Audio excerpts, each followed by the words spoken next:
Hello everybody, welcome to the TriStar Gym channel. Today, as usual, please start me off with the sound. Give me that thumbs up. Let me know that my sound is loud and clear. The suspension is now lifted. I've been meaning to air episodes, but my account was suspended for reasons I cannot even speak about because I will get another suspension. But lo and behold, thank you, Philip Demers, for that sound check. We are back online together for the 100th episode.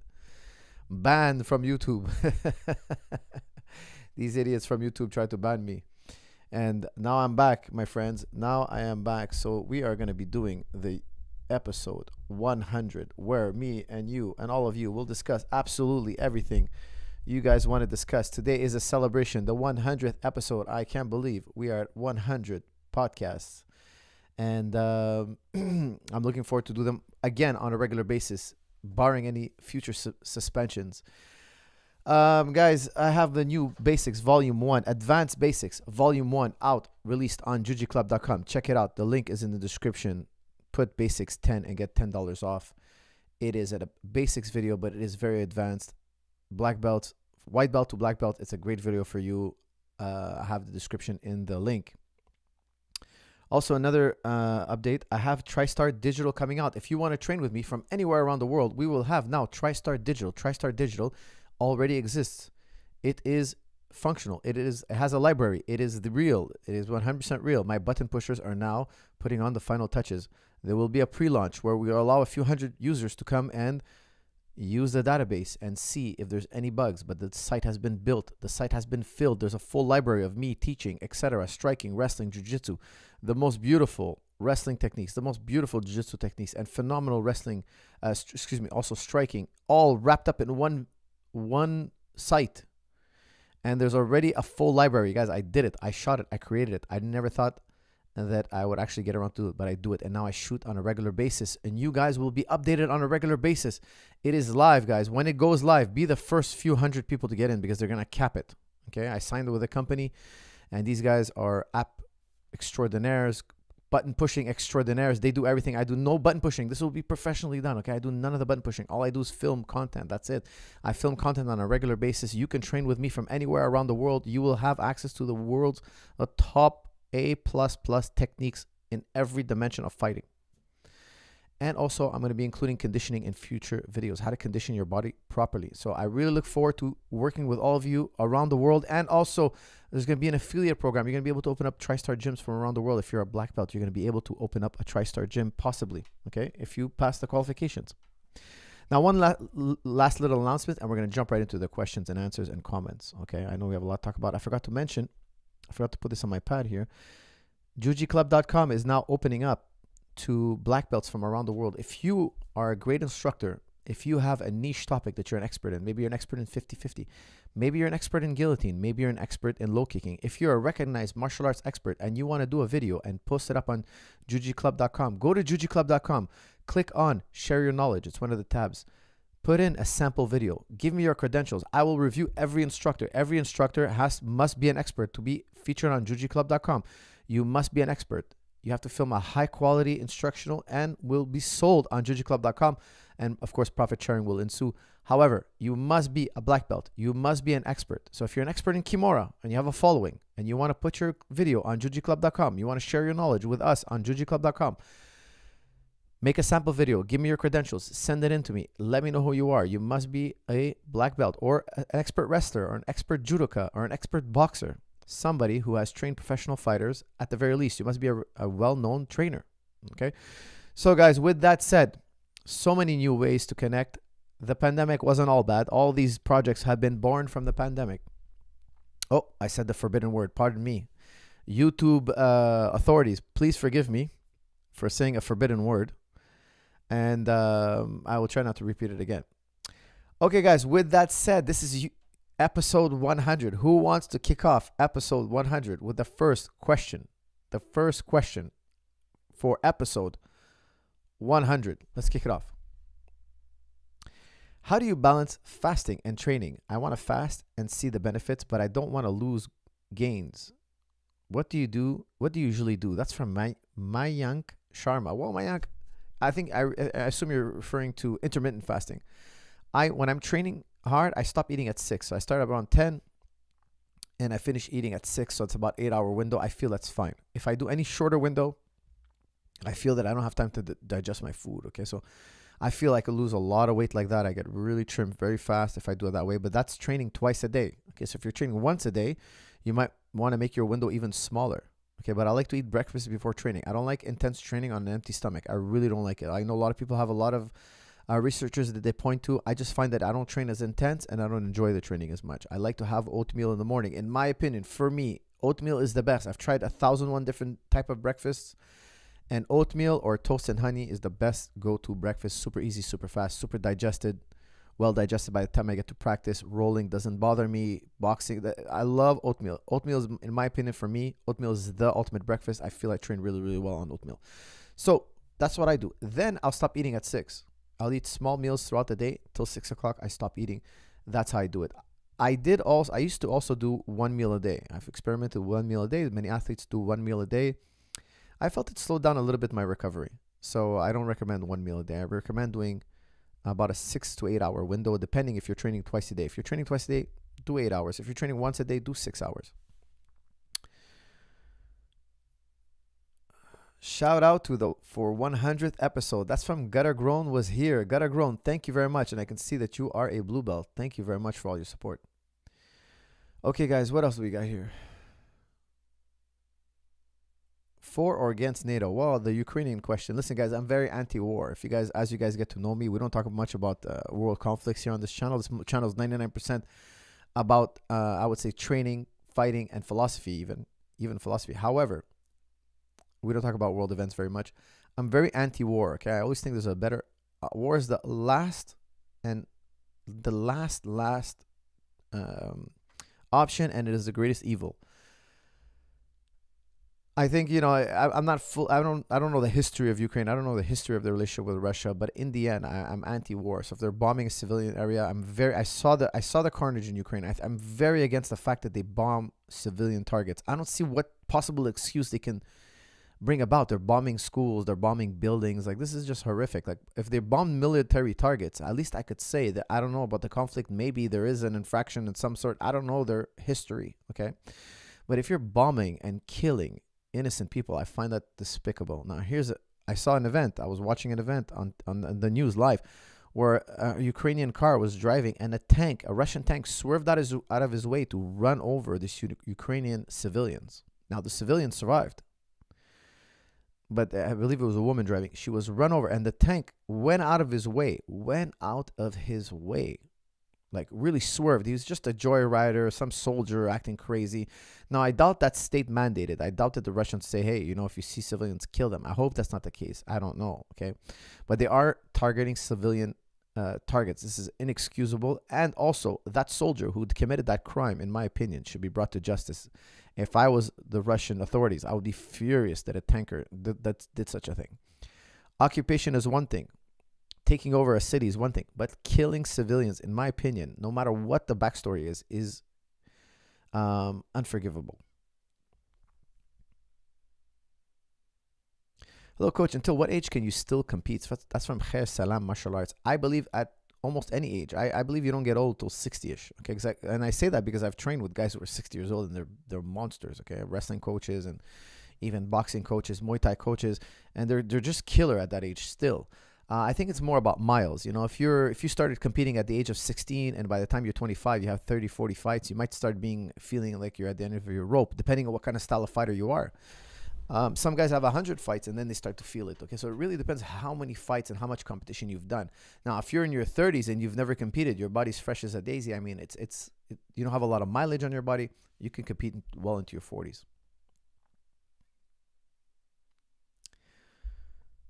What's your number one tip for any coach? That's from Haystack. You know what? You have to immerse yourself deeply into the sport. Like, I'm in the gym 8 hours a day. You have to immerse yourself. You can't just do it on the side. Like, if you really want to go far, you have to immerse yourself. Your whole life has to be this sport, your job. Like, I watch fighting all day long. I analyze footage. Like, I got to know the tippy top of the sport. What's the tip? Like every scenario, every position, every exchange, and That's what it is. When you master something, that's what it is. You immerse yourself completely. That's the number one thing. You must immerse yourself.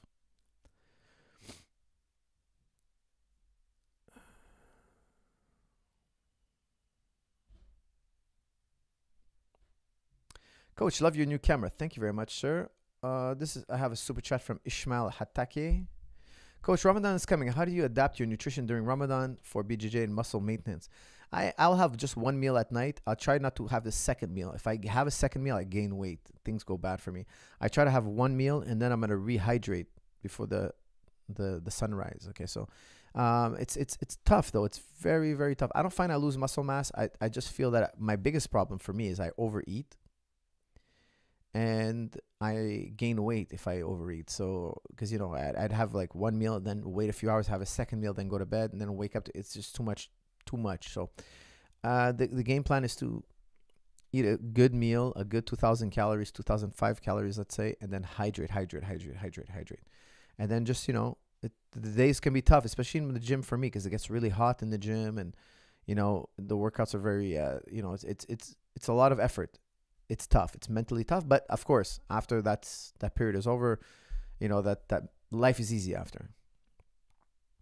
In terms of muscle maintenance, I would just do compound lifts. Maybe do compound lifts, deadlift, squat, bench, even Olympic lifting if you feel up to it. But I would do it very close to breaking your fast. I wouldn't do it too many hours before. You might be worn out the rest of the day.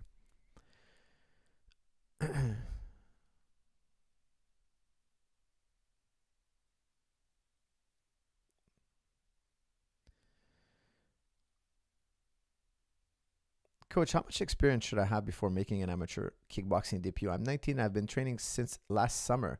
I think a good year of training is plenty. I think it depends how serious you are in your training. Talk to your coach. Find somebody else who's been training for about a year, and make sure that you have a good, safe environment. I don't know what kind of league you're in, but if the equipment is good, and you spar on a regular basis this year, you've been sparring on a regular basis, it's basically just a sparring match. If you have a legitimate league that has good safety equipment.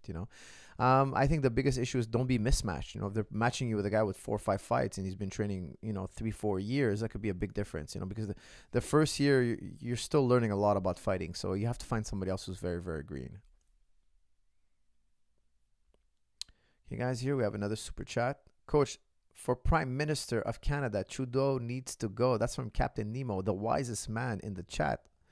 The wisest man in the chat. Now I have to be very careful what I say, because Mein Führer, he did enact the Emergency Acts, which is basically martial law. Canada had martial law recently, so they were freezing people's bank accounts and whatnot. But look, guys, Canada is. I'm very happy to report Quebec, especially, is lifting mandates now. They're chucking them out the window. It seems like everything's back to normal. People can travel here again. People are talking a lot less about COVID now since the whole. You guys saw Canada on the news. After the truckers showdown with the truckers, the tone has changed immensely here in Quebec, across Canada, but immensely. People are talking a lot less about COVID. Excuse me, the forbidden word. Pardon me for saying the forbidden word. People are talking a lot less about that topic we're not supposed to talk about. A lot less. And people are fighting for it less. And it just seems like life is getting more and more. My gym is, let's just say, it's back to normal.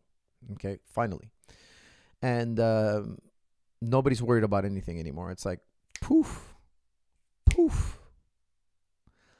Now, I can't get into the topic too much. I did a video called Message to My Fellow Canadians, and it is up on my Twitter. Check my Twitter. It's there. I posted it. I had to put it up, I think, on Odyssey.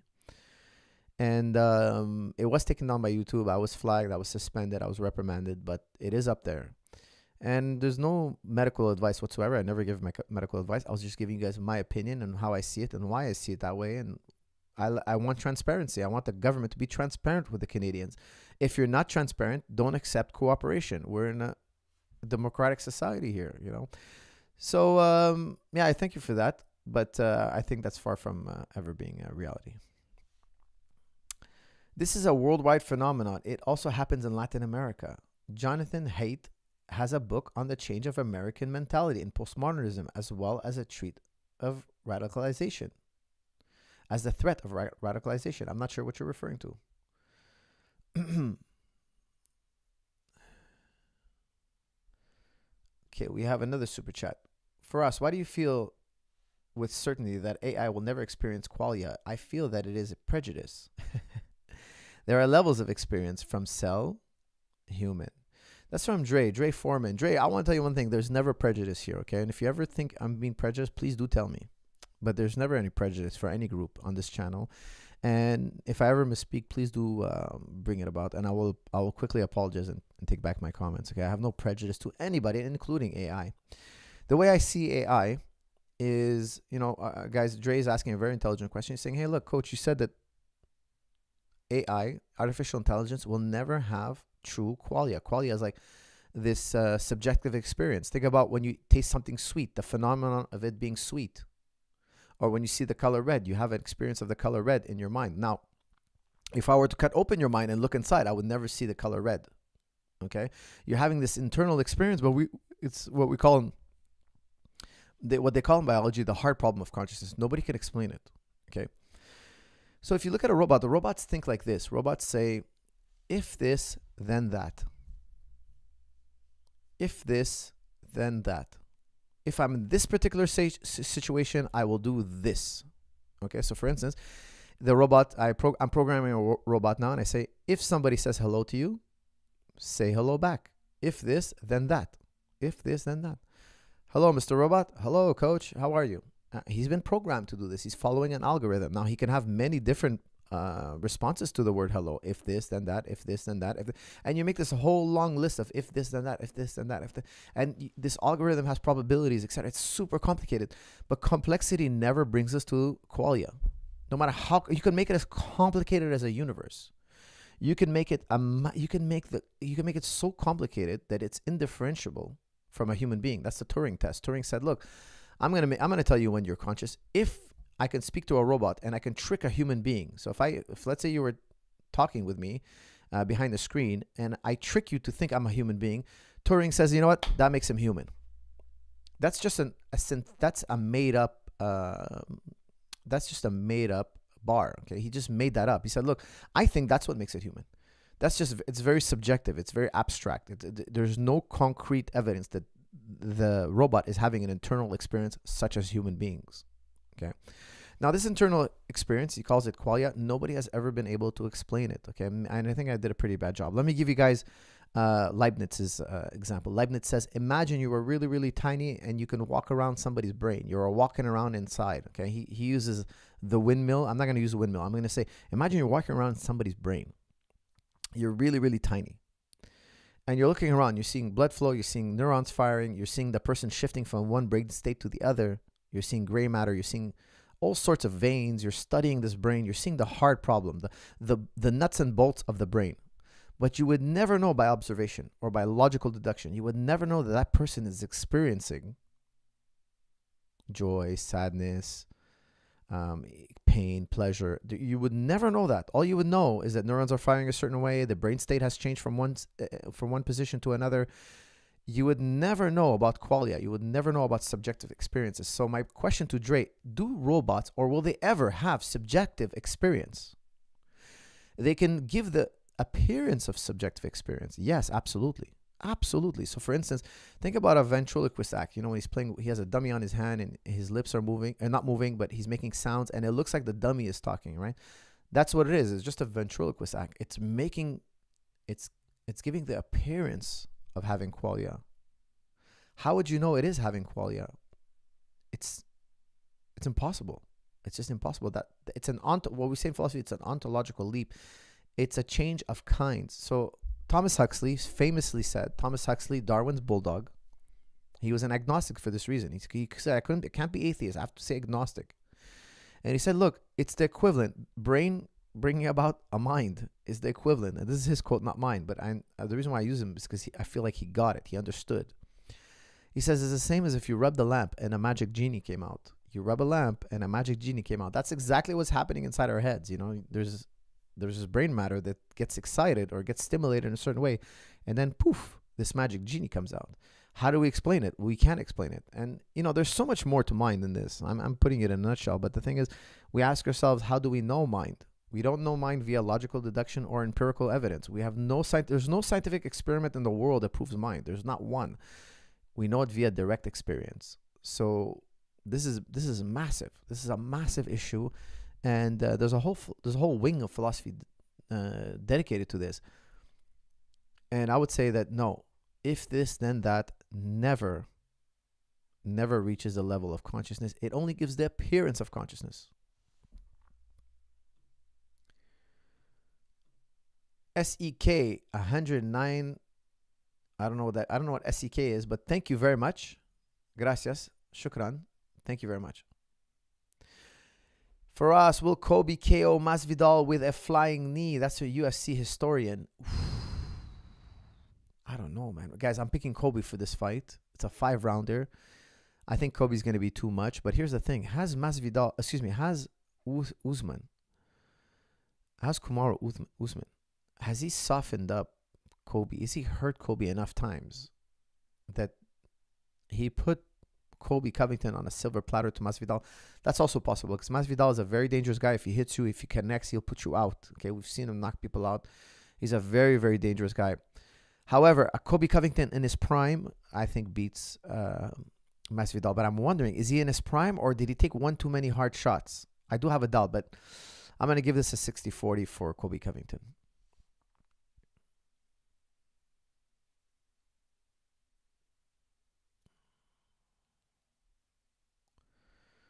Okay, here.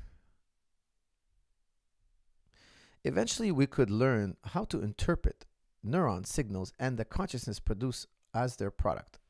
Okay, guys, usually I only do philosophy questions at the end of the episode, like near the end, after 45 minutes at least. But because this is the 100th episode, I will make this special. I will make this episode special by accepting any question at any time. Okay, so we'll have a little fun with it. I know you guys are going to throw me a lot of curveballs here. Eventually, we could just learn how to interpret the neuron signals and the consciousness produced as their product. I think what my friend here, Timan Nungrata, is saying is that, look, by looking at your brain state, and then you tell me, hey, I'm tasting sweetness. Okay, that brain state equals sweetness, and then we can kind of figure it out. So what? My question to you is, so what? You haven't even scratched the surface of the problem. So what? It's just the appearance of our conscious state. So what? How are you going to reproduce that? You're saying by reproducing that in a robot, it doesn't entail that he's going to have a conscious state. Not at all. Not at all whatsoever. Now, here's where it gets really messy. Let's talk about the mind, okay? Here you have a stapler, my friends. You have a stapler. And then you have this phone. What do these two have in common? Well, our minds say, hey, they're both made of this stuff. We're going to call that stuff matter. Now, look what you just did there. You just came up with an idea, what we call in philosophy a universal. You saw a particular. In philosophy, we call this a particular. It's a thing that's being observed in the world. And then you saw another particular, my cell phone. And then you decided that there's this thing between them that connects the two. Their essence is matter. We do the same thing with many things out there in the world, okay? Philosophers call those universals. The universal idea of matter, I'm a nominalist, doesn't exist out there in the world. You made it up in here. You never showed me matter. Show me matter in its raw form. All you did was show me a stapler and a cell phone. You showed me particulars. And then you dreamed up the matter. Think about it like this. Okay? How many trees do you need to have a forest? Is 101 trees a forest? If you say yes, okay, what if I pluck away one tree? Now you're at 100 trees. And then you're like, oh, 100 trees is still a forest. I pluck away one more. 99, yeah, it's a forest. I keep plucking. Till at one point you say, no, you don't have a forest no more. And some other guy's saying, well, no, I still think it's a forest. It's subjective. It is not something we observe. We don't observe forest. Forest is something you're projecting onto the world. There's a number of trees, 101 trees, but because you can't count them all, because you don't wish to be bothered to count them all, imagine it was 1,000,001 trees. You can't count them all. You lose track of your count. It's inconvenient to count them. You just call it forest. Label it forest. But there's no forest out there. There's no definition of forest in nature. There's no definition. We'd have to make it up. Hence, it's subjective. Like when Turing said, hey, if it fools a human being, therefore it's human. He made that up. That's subjective. That's a line in the sand. He's using his influence to convince us of something that's abstract. He made it up. It's made up. It's not concrete. It's not out there. It's not deduced by logic. It's personal taste. It's a type of aesthetics. He find that to be reasonable by his reason. But his reason is not absolute. He's just another Joe. He's just another guy. So when you say matter, when we talk about matter, we're talking about a universal. All there is actually out there that is observed are particulars. Now, we could do this with so many universals. That's why I don't believe in any universal. I believe universals are ideas, yes. They're not things in themselves. They're not things out there in the world. So when you tell me matter, I'm going to arrange these matters and neurons. What I'm telling you is that that's a byproduct of mind. I'm going to tell you guys something really interesting I found fascinating when I was studying in university. Nobody's ever proven, I know a lot of you guys are going to find this ridiculous and hard to swallow, but it's a fact, okay? Nobody's ever demonstrated matter. Nobody. All matter is mingled with some kind of subjectivity that is a byproduct of mind. Very hard to understand. Not an easy thing I just said. It boils down, for those who are very interested, it boils down to idealism. And idealism, believe me, it's never been refuted. I looked for 20 years. When I first came across idealism, I rejected it. I wanted it not to be true. And I ended up becoming an idealist. Okay, I'm a type of idealist. I'm an idealist. At the end, I say it all comes down to mind. I couldn't get away with it, guys. I had to accept it. And you know what? Later on, I was like, you know what? I changed my mind. That's good. That means I'm not a dogmatic person. But ultimately speaking, even the brain is known by the mind. There is no brain out there that was ever known by the mind. So how can I put this simply? It's not easy to explain, but the thing is, all materialist philosophers, people who say that the world is chemistry and physics, they can never prove physicality of the world. They never do. All they ever point to is a sensation in their brain. They had some sensation, and that sensation is a personal experience. It's a personal experience of mind. We never escape mind. Everything is sensation. If there is a physical world out there, we've never seen it. We've never come across it. We've never proven it. We're unable to prove it. All we can prove is the experience in our minds. It's quite complicated. It's not easy. But in the end, believe me when I tell you, we have never proved matter. Never. Ask your philosophers of science. Ask them. They will tell you, look, fundamentally, no. We use it as an expression. 99% of scientists out there use it and they mean it literally, but they're wrong. Philosophers of science will tell you, look, we've never seen matter. Matter is a universal. We cannot put matter in a test tube as is. It's always a cell phone or something or a nucleus of something. It's always something. You remember Burke's triangle? And I think he did it best. You know, he said, look, try to picture a triangle that's not blue, red, or orange. Picture a triangle with no subjectivity. You cannot. It's always a colored triangle. It always has some sensation. Even a blind man, he has to touch a physical triangle. It's sensation. He's using the sensation of touch. So when you take away the sensation, when you take away subjectivity, what's left? Okay, a triangle has 3 sides. Yes, but that's mental activity. It's always mental activity. It all boils down to some type of mental activity. The brain is a byproduct of mental activity. Okay, guys, this is a 100th episode, so I'm taking any questions on any topic. 99% of the time, I will only allow philosophical or scientific questions till the end. But for today's topic, I'm taking off the gloves and letting you guys throw down anything you want. For us, we love these videos. What's the best advice you can give to intermediate kickboxer looking to take their game to the next level? Thanks. That's from Lewis. Lewis, check out jiu-jitsuclub.com. I made a really, really good kickboxing video. Really good. And also, TriStar Digital will be released, hopefully, possibly next week. Be sure to be among the first. I think they're only going to allow like 300 people at first. They're going to do a testing. They're going to let 300 people use it to see if there's any bugs, and they're going to let you guys have it for a month before.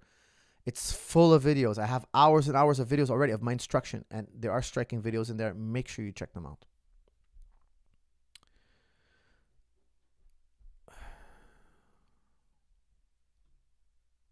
From UK, watch wrestling 5 years, transition into BJJ, current purple belt, got forced to not be aggressive, explosive, strength in dojo. Now I'm start, very slow in comp, and black aggression is comp's help. That's from Ali Capo. Ali, you killed me with the grammar, so I'm going to reread it again. Give me a second. from UK, catch wrestling 5 years. You've been catch wrestling 5 years, transitioned into BJJ, currently a purple belt, got forced to not be aggressive. Your trainer, I assume, is telling you, don't be aggressive, don't be explosive, don't use your strength in the dojo. Now I start very slow in competition and lack aggression in competition. Please help. That's from Ali Capo. Well, Ali, you know what? Like, I understand your trainers. Maybe you're very physical and you're super explosive, and he's trying to tell you, look, be more technical. But there is a time in practice when you're really warmed up that you should be going full speed at, a competition speed. If you want to compete, you're right. There's a type of aggressiveness and a type of moves per second that you have to keep up with. If not, you fall behind on points. There's a limited time. Guys, you know what? When you're competing, if you have 6 minutes on the clock, some grappling matches are 6 minutes. Guess what? You can't regard for 4 or 5 minutes. The guy might score on you once, and guess what, man? He's going to shut you down. He's not going to allow you to score. He's going to get super defensive. Sometimes the guy who scores first oftentimes the guy who scores first usually wins. Why? Because he becomes conservative. He'll score and become conservative. There is an advantage to scoring first, so I understand you. Now listen, I would tell you, have a talk with your coach. Tell him, hey, I feel like I'm starting slow in practice.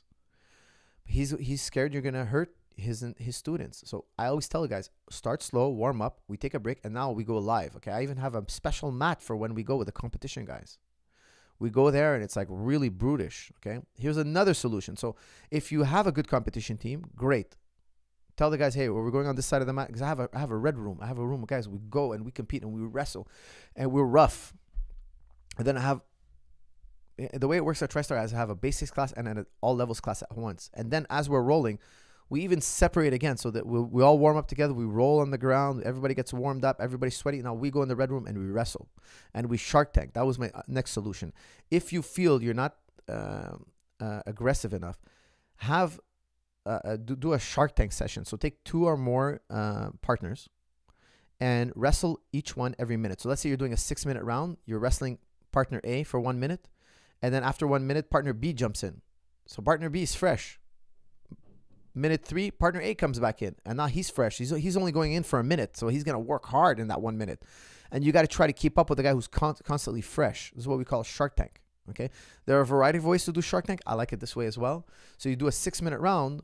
Partner A did 3 minutes. Partner B did 3 minutes. But they did 1 minute at a time. So they're fresh, right? So they're attacking you. And now you get that taste of what it's like in competition. Somebody who's just really aggressive. He's just putting all his energy in that 6 minutes. Now, the downside of this is a little bit more dangerous. You're more likely to hurt yourself. Injure your shoulder. You don't want to do this all the time. Okay, so I wouldn't recommend you do that all the time. Do it, like maybe 3-4 weeks in a row. Take a break, let your body heal, go back to flow rolling. But you need to work your sport. Listen carefully. You need to work your sport at every intensity. There's a pro and a con in every intensity. If you always flow roll, you're going to be slow. If you always go hard and fast, you're going to get injured. You need a balance. You need to cycle. So be aware of that. Okay, so you're telling me you're starting a little bit slow in the competition. I recommend Shark Tank. Have a talk with your instructor. Tell him, look, I feel like I'm starting slow. I need that edge. Coach Zahabi told me I should Shark Tank. Can we roll 2-3 rounds and then I take 2 partners and we alternate? We Shark Tank. We take turns Shark Tanking each other. Can we do that? And after a while, you'll get used to that rhythm, like everything else. And then you can kind of roll at that rhythm. You have another gear in you. You're used to that speed and power.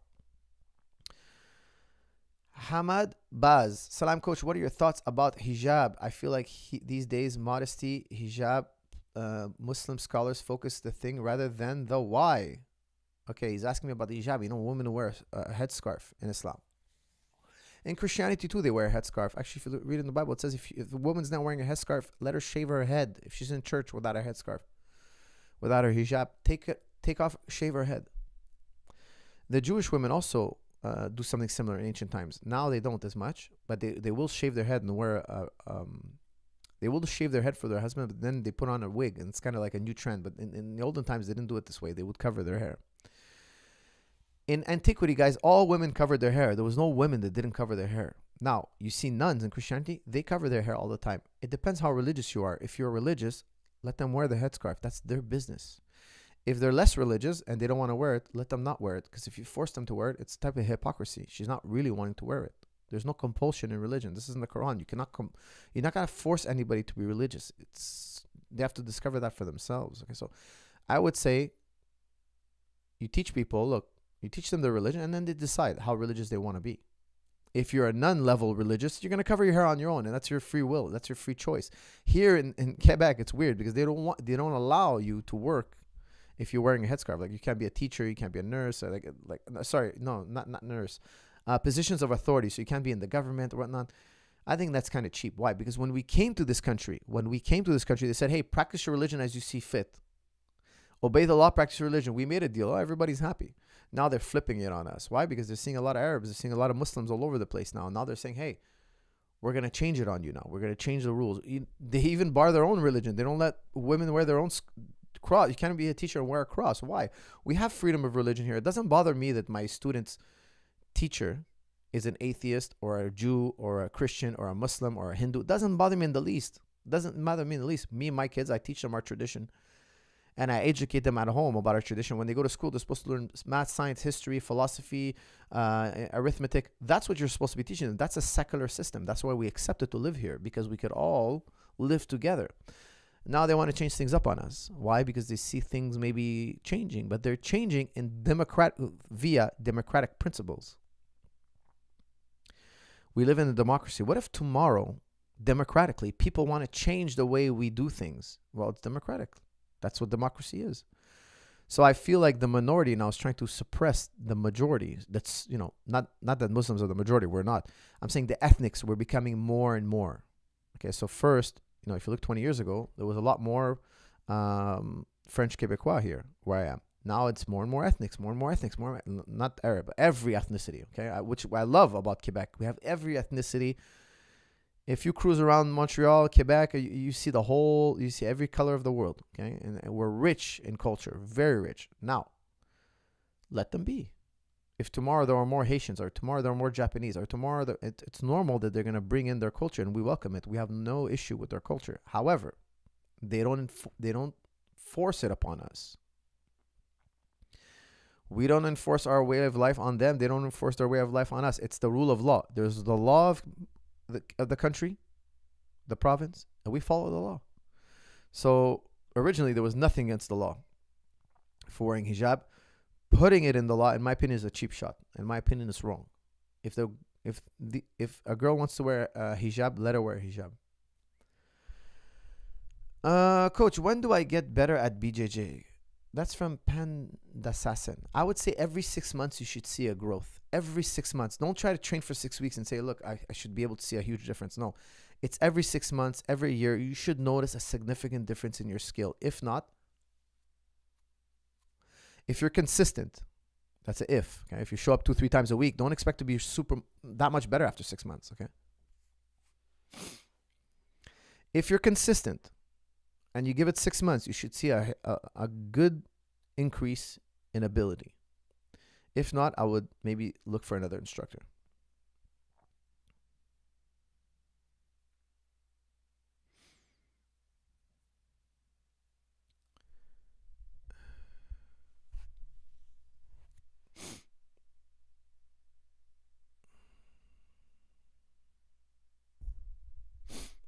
Guys, just to let you know, I have over 20 years of epistemology.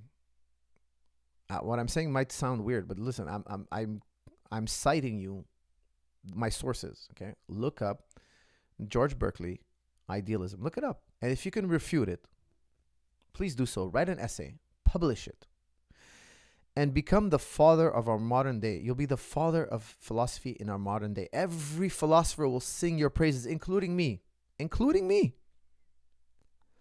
I will be like, hey guys, we used to believe in ideology. Not ideology. We used to believe in idealism. And this genius, whatever his name is, I'm going to say your name. I'm going to say your name live. I'm gonna say, he found a way out. 2,500 years of cross-examination. This one individual did it. And look, he published it and we agree. We have consensus. This man now has proven it. We are all wrong. All idealists were wrong. I'll be happy to admit to it. I'm more than happy. But yet you have yet to write this essay yet. You have yet to publish your work. So, don't be a hero in the chat. Just shut up, sit down, be quiet, go read, go understand first the position, and then come in to refute it. And I doubt that you'll be able to.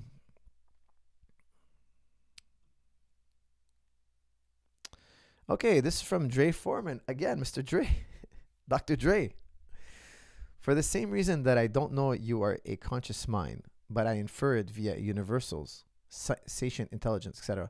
Why can't I could engineer a system that models reality and itself as well? That's from Dre Foreman. My man, Dre Foreman. Thank you very much for that question. Dre, I'm not sure exactly how you worded it, so I felt like I think I understood your question. You're saying, look, you're inferring that I have a mind. Okay, so let's talk about the beetle in the box. Okay. Guys, I have a box here. In my box, I'm opening this box. I'm looking inside it, and there's a beetle. Nobody else can look at my box. I'm the only person to ever look in this box, and I'm telling you guys, inside this box, there's a beetle. You've never seen a beetle before. Nobody's ever seen a beetle. It's non-existent in the world. There's no beetles in this world. Okay, it's a very special beetle. This is the only beetle ever in existence. Now, you also have a box, and you look inside the box, and you're like, hey, I have a beetle in mine too. But how do you know? You didn't show me your beetle. I didn't show you mine. We're inferring it from each other because when you describe your beetle, it looks like what I'm describing. But it's kind of indescribable. We have this leap of faith. You're right. I cannot know that you have consciousness. We all agree. All philosophers agree. I can't prove you are conscious. I'm taking your word for it.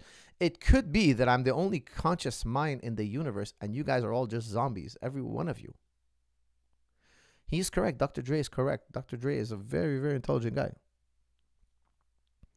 I am making that leap of faith because you behave like me, you act like me, you seem happy and sad like me. So I'm making this inference. Now he's saying, why can't I infer?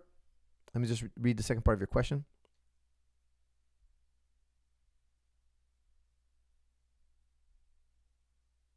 Okay, you're saying, why can't I do that with a computer? Like if I create a computer, an AI that models reality, why can't I now infer that it is also conscious? Because here's what you're missing. Here's what you're missing, okay? I'm going to try to explain it to you again in a different way.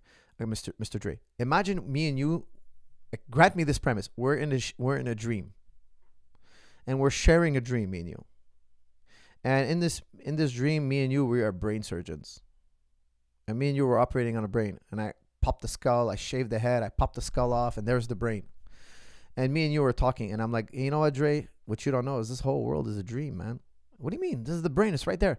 The brain is a byproduct of this dream. It's not really a physical brain. What do you mean? Look, it's matter. It's just like this table. The table is matter. The brain is matter. The scalpel used to cut. Yeah, that's something you inferred. It's a universal. You saw a scalpel. You saw a brain. You saw a table over there, and you inferred a universal called matter. Matter is not actually out here. We're in this fog called idea, mind. We're in a mind right now. You're like, what are you talking about, man? Look, that's the guy's brain. When you tug on his brain, the guy smells toast. He smells burnt toast. A story for another day, but it's actually true. Yeah, he smells burnt toast. One idea follows another. It doesn't mean they're concrete. You're like, wait a second. What do you mean we're in the mind? Think about it. Everything you've ever experienced, all these things are all happening in your head. And you're going to have this epiphany. You're like, wait a second. You're right. I never thought of this. Now, when Immanuel Kant was told this, a man who's arguably the greatest thinker of all time, he said, I awoke from my dogmatic sleep, meaning he was believing something to be untrue. He was a dogmatist. He was believing something illogically. And now he awoken from it. And he said this for other reasons, but also in regards to idealism. I awoke from my dogmatic sleep. Okay, so now let me explain it to you a different way, if you don't mind. I'm going to try to tell it to you in a different way, and then eventually, hopefully, you will understand the real issue of idealism. Suppose this, Mr. Dre.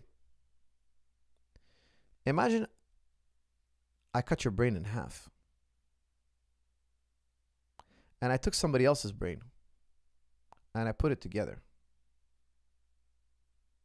And I put it inside your body. So I took half your brain out and his half and put it in your brain. And all of a sudden, you're having some of his thoughts, some of your thoughts, and your two minds have gelled together. Where your identity starts and his begins, we don't know. It's a mesh. And believe me, this is doable. This is conceivable. Okay, this is doable. They've done these kind of weird experiments to prove that this is a fact. Okay. Imagine now I take every human beings that ever existed. I took all your brains and I mashed them together. And now every secret you know, every secret I've ever, every experience, it's all one giant internet of brains. Would you still say I have a different mind than you? No, you wouldn't. you would say that it's just one mind. It's all just one mind. Now, philosophers, many of us, argue that we are one mind in a sense. In a sense, we are all one mind. We are all one mind. Now, a philosophy for a different day. But think about it like this, okay? Think about there's this mind at large, there's this mind out there, and your brain is just a receiver for the mind. It's like the cell phone. If I break the cell phone, the cellular data is still out there. It's eternal. It always was. It will never perish. And we have reasons for it. It's outside of space and time. Okay, it's outside of space and time. Okay, guys, excuse me. My kids just came in. I have to double check on them. Please give me 1 second.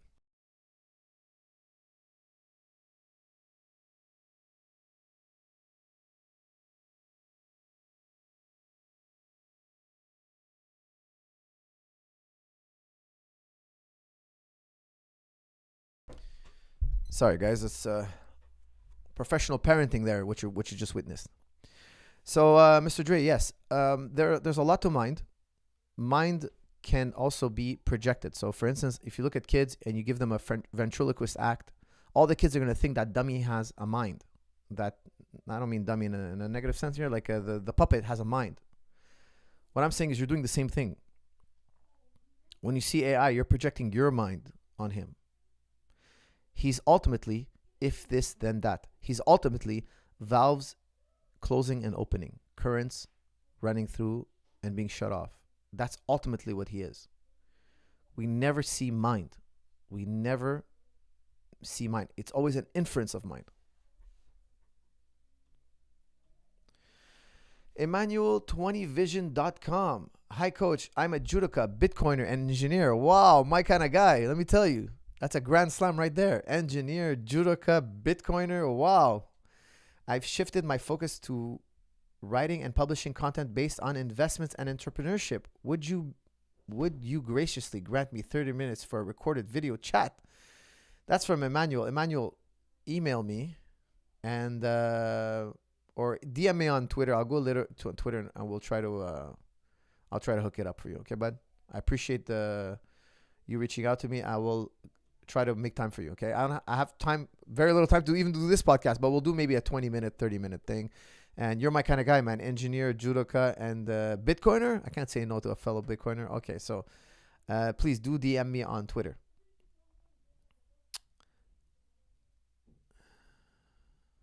Okay, guys, we have another super chat. Hi, coach. Please use this for Tim Hortons. $5 from NZ. Thank you, man. I will treat myself to another Tim Hortons. Greatly appreciate it. That's, guys, that is a scholar and a gentleman right there. Jimmy Earl. Guys, sing the praises today. When you're with your significant other, sing the praises of Jimmy Earl. Tell your wife or significant other how great the man named Jimmy Earl is. This is a true gentleman. Andrew Smart. Miss Super Chat. Mine was about Maze-ball. Okay, let me scroll back. I hate to miss a super chat. Uh-oh. We have another super chat I missed. I'll get to it, guys. I will get to it. Andrew Smart. I bought your Maze-ball video and my defense has improved so much. Confidence with my hands and counters has shot up. Yes, sir. Tips to fully optimize it. That's from Andrew Smart. Andrew, I'm very glad. Guys, I made a video called Maze-ball, okay? It's the most underutilized tool in the gym. I go to gyms, they don't even have a Maze-ball. What's a Maze-ball? It's so easy to make. You take a bag of nickels, hang it up to the ceiling. Like if you walk in my living room and you look up, there's a hanger on the wall.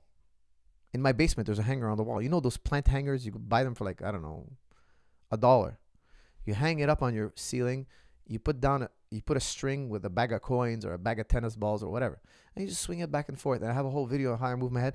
Guys, I used to do that about an hour a day. Now, I shadow box a lot, okay? But these days, I'm more into sparring. But Maze-ball training is incredibly effective.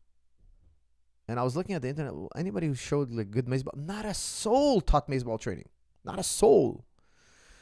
And so I decided to make a video. It's very unique and special. Why? Because if you can't hang a bag in your apartment, if you don't have access to a bag, this is something really easy to do, and you can get a crazy good workout out of it. Crazy good. I believe you can also overdo Maze-ball. Okay, so Andrew, what I would tell you is, look, me, I love defense. Okay, when I spar, I rarely get hit clean. Rarely. It's rare I get hit with a big shot. It's so rare. Why? Because I'm so adamant about my defense has to be perfect. And also, people always ask me, how do you close the distance on somebody? To close the distance on a man, you have to be so confident in your defense. I can't give you a step 1, step 2, step 3 formula on how to close the distance. The better your defense is, the more you're going to crowd the guy. So that's why I believe defense is the foundation for powerful offense. The greater my defense is, the more crazy I can go. Look, for you to be aggressive, you need one of 3 things. You need to have incredible defense, or you need to be incredibly robust, meaning you let people hit you and you can take it. Or the other type of offensive fighter is the guy who's incredibly powerful. He knows he only has to land one. There are few. Okay, there are 2 of these 3, or 99% of you don't have it. There are some people out there, when you hit them, they just can take it, man. They're built different. Their brains are very insulated. I don't know what. I have 1,001 theories. I think that human skull is thicker in some people, and this is actually a fact. Okay, and their brains are more insulated. The spinal cord is thick, or whatever it may be. We have a lot of theories out there on robustness. I've talked to a lot of experts. Nobody knows for sure, but some people, you hit them, and it's just hard to put them out. It's just really difficult. It's known as having a chin in fighting. Some people are so robust, they fight wrong. They're not technical, but they're effective. Being technical and being effective is 2 different things. You try to copy a style, you get a beating. It doesn't work. It's not efficient. The other type of guys, sometimes you're born with such knockout power. Believe me, I've trained with guys who are just incredible power. This is measurable. It's not a fantasy here. We can measure it. Those guys will like to go forward. Why? Because those 2 natural skills that they have, they want to exploit it. The third guy, the guy who a regular Joe can be, a guy like me and you have to have incredible defense. When you have incredible defense, you can pressure people. So the mace ball is incredible. For what I would say, after you've done a lot of mace ball, it's time to spar. It's time to spar a lot. Okay, that's my advice to you. And touch spar, and spar at every intensity. Sometimes touch sparring, sometimes harder sparring, sometimes big gloves, sometimes small gloves. Okay, but you have to have incredible defensive skill, and then take it to the next level by sparring.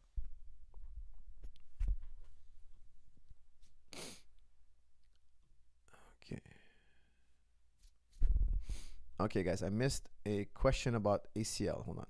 Coach, I tore my ACL and I'm due to have surgery soon. When can I come back to BJJ? Is there any moves you could recommend I avoid, and should I focus on? Thanks. That's from Jared Price. Well, Jared, I really recommend you go to SSL, Sierra Lima.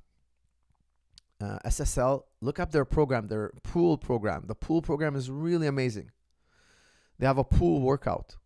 It's really, really good. But talk to your doctor and when it's appropriate to start doing the pool workout.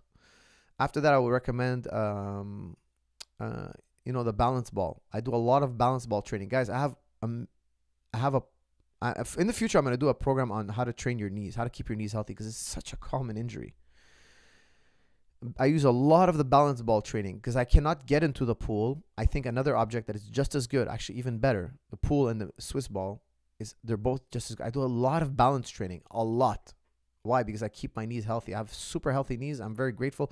You know, the balance ball, I jump up on the ball there, that big thing full of air. My knees are so strong. I can jump off the mat onto the ball and not fall.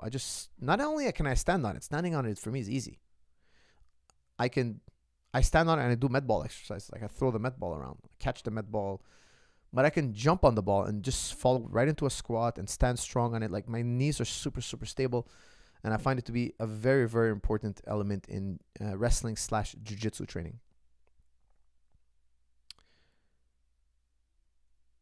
Hey, coach, has your wife converted to Islam? If not, how do you make it work? God bless. That's from Zico. Zico, my wife has converted to Islam, yes, many years ago. But maybe I would say like in a year and a half, 2 years into our marriage. So it was not pressured on her. She just learned about Islam slowly, and over time she converted to Islam. If not, how do you make it work? Well, you know what, guys, I'll tell you something. You know, it's funny because I really recommend you guys be very careful. This generation, I like to keep tabs on what's going on in society, but this generation of women that you younger guys, not guys my age, I'm 40 plus. Our generation of women were difficult to marry, yes, but not like your level. You guys are a whole other level. Generation Z, Generation Alpha, you guys are a whole other level of difficulty. My recommendation to you guys, and I'm saying this without prejudice, is try to marry somebody from more of a traditional background. because the women here, and guys, I'm just as critical on men as I am to women. Okay, and the men here are they're very immature, and the women here are unmarriable. And I say this with respect, okay, because they're not groomed for marriage. Not that they're genetically, there's nothing wrong with them. It's just that the way they've been raised in this generation, they're not groomed for marriage. So they're highly unsuccessful statistically in marriage. Marriage today is a very difficult thing for your generation. If you're in your 20s or mid 20s, late 20s, early 30s, and you're thinking about getting married, in my opinion, try to marry in the Eastern Bloc. Try to marry somebody on the east side of the world. They still have those traditional values. It still exists in the world. Try to marry a Middle Eastern woman, Filipina, a Thai, Ukraine. Like they still have this traditional family type mentality. Here in the West, in Europe, in the Americas, it's pretty much dead. It's pretty much dead. It's very difficult to have a successful marriage. Now, I'm saying that as a very happily, successfully married man. But I was aware of these issues. John Denhar was also in my ear. Believe me, John Denhar was very well aware of these issues. He made us very, very well aware of these issues. But even though in my traditional upbringing, we were warned, so I had it on both sides. I had it on the mats. I had it from my family. There's a certain way we want you to be and go and to be successful. And now as I get older, I'm super grateful for that. I'm super, super grateful. So many of my friends have been cut down at the knees, my friends. So many bodies dropping. Let's just say in the marital world, you see bodies dropping. Half of them. Imagine you go on a campaign and half the men come back. You're like, hey, that wasn't really successful, was it? What did we get out of this? Pain and suffering. Feminism is very strong in the West. Very strong. Too strong.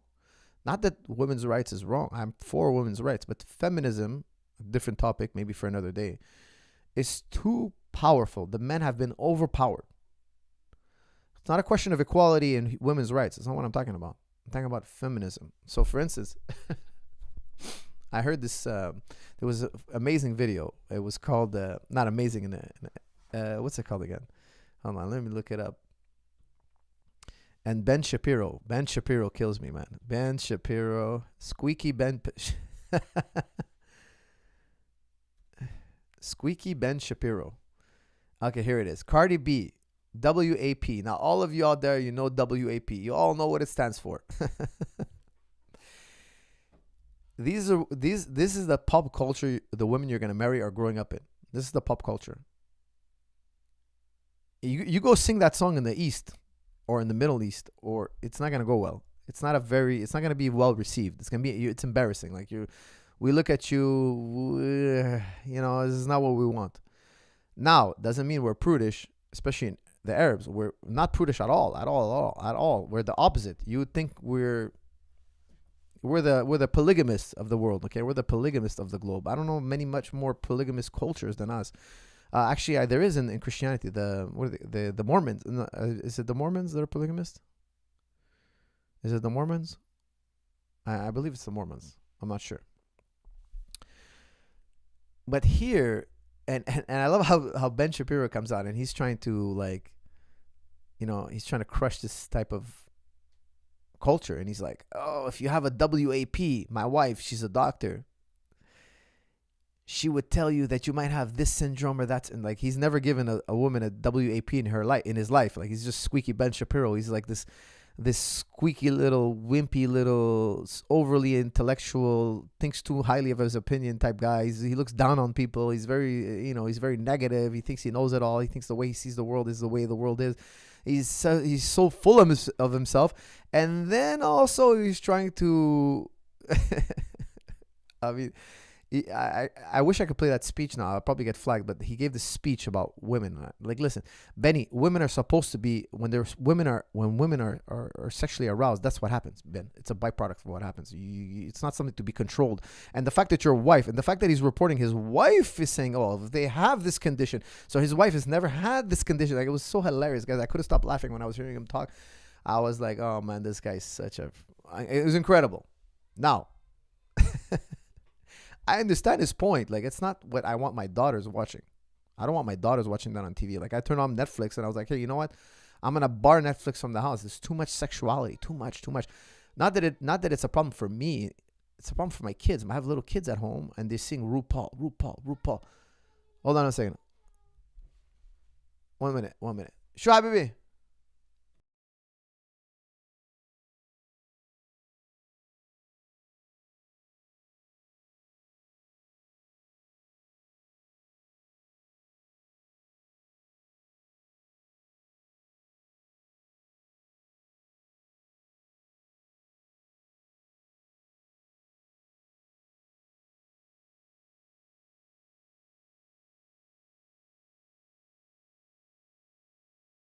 Okay, guys, excuse me. That was some power parenting, as usual. I got my kids back home from school, and I could not miss this episode, guys. I could not miss this episode 100, like I promised. So where were we at? Yeah, Squeaky Ben. Squeaky Ben was giving us a speech about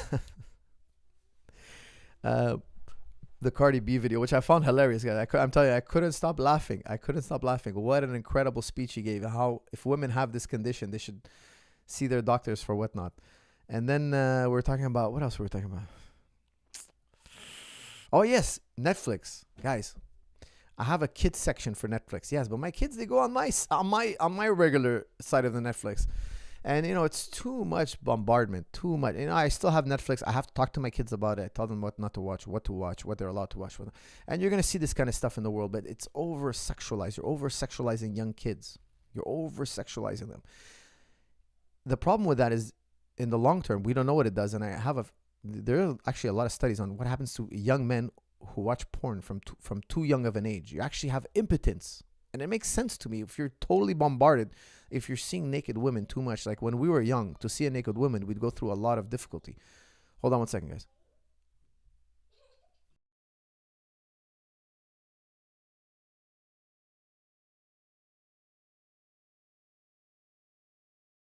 Okay, guys, sorry about that. If you're overly sexualized, if you watch adult movies from too young, what happens later on? You have impotence. There's an increase in impotence over the years. Believe it or not, guys, look it up. It's an increase in impotence in young men. Now, personally, in that domain, I don't want any trouble. Okay, obviously, we're men. We don't want any trouble in that. So you have to have a certain level of restraint, especially at a very young age. We don't know if that's because the problem is when the pornography internet boom happened, a lot of kids had now massive amounts of access to pornography. What happened to these young kids? The ones who were very, very young, when they stopped watching this kind of adult content, they could not reverse impotence. However, the ones who got through a certain stage of development could reverse it. So it could be irreversible damage. Now think about it. When we were young, if we saw a woman's shoulder, it would excite us. Imagine if you're bombarded with so much media that now you see a woman's shoulder, that's nothing. We got to see 10 times that. And now that's not one woman's now. We need a gang of women. Now what's next? We need this other bizarre kind of stimulus, because the original stimulus now doesn't do it for you no more. You have to be very careful with desensitizing yourself. Very, very careful. That's what I worry about. I have 2 sons and a younger daughter. Now the daughter I worry about, of course, because she's a girl. The men, the boys, they will soon become men. I just want to make sure they're not desensitized, because they're more controllable. Things are more controllable in that end. But I should say men are less risky. It's less risky when I send them out into the world. It's less risky for men.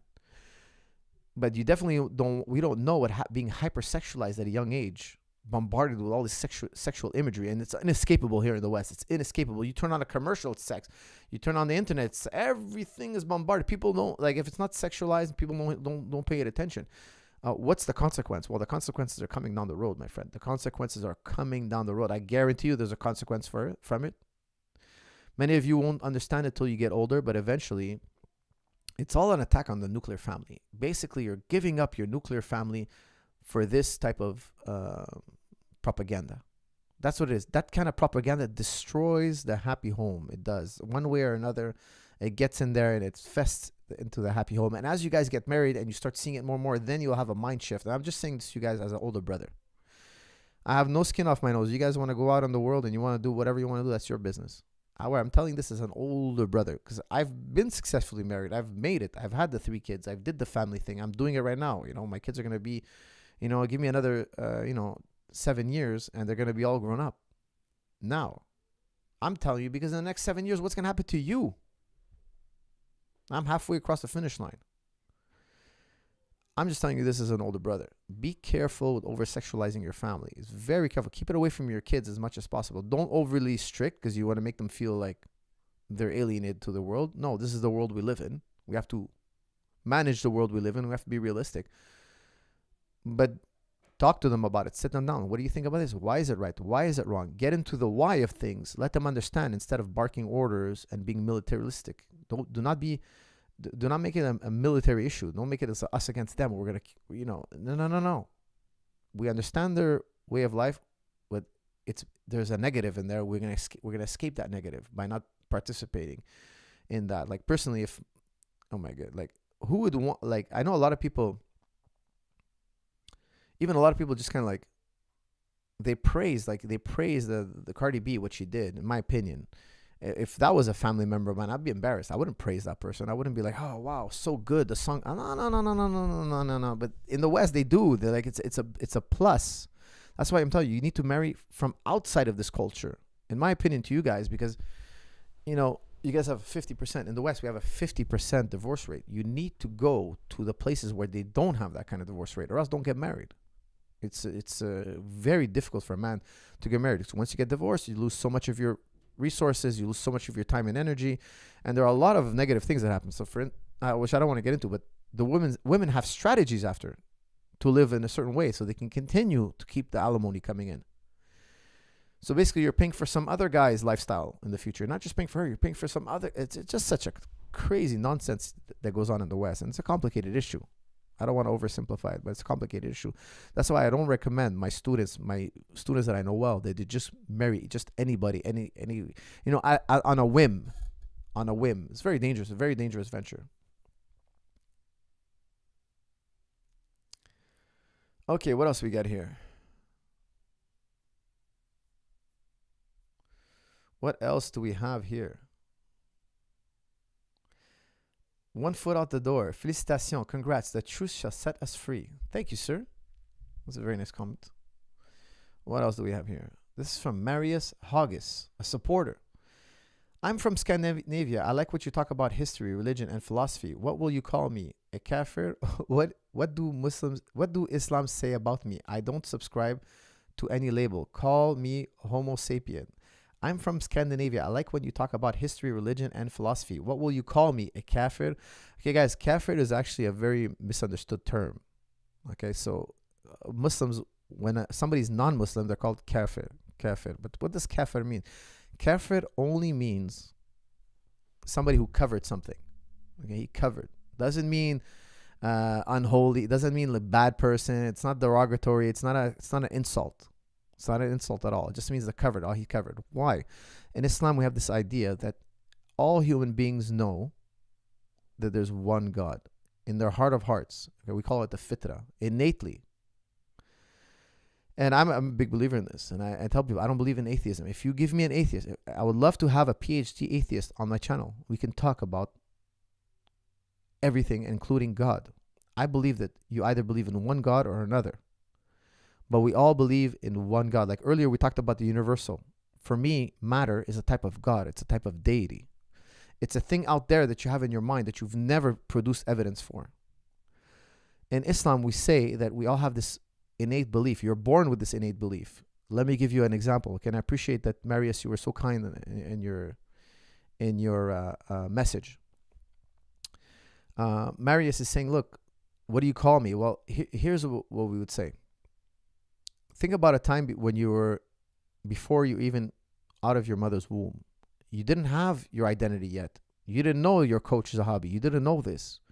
You didn't have experience with the outside world. What did you know? Well, you had this experience of existence.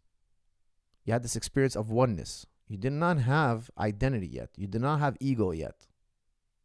This is one way I like to put it. Avicenna, another great philosopher, put it in a different way. Maybe I'll go about it that way later.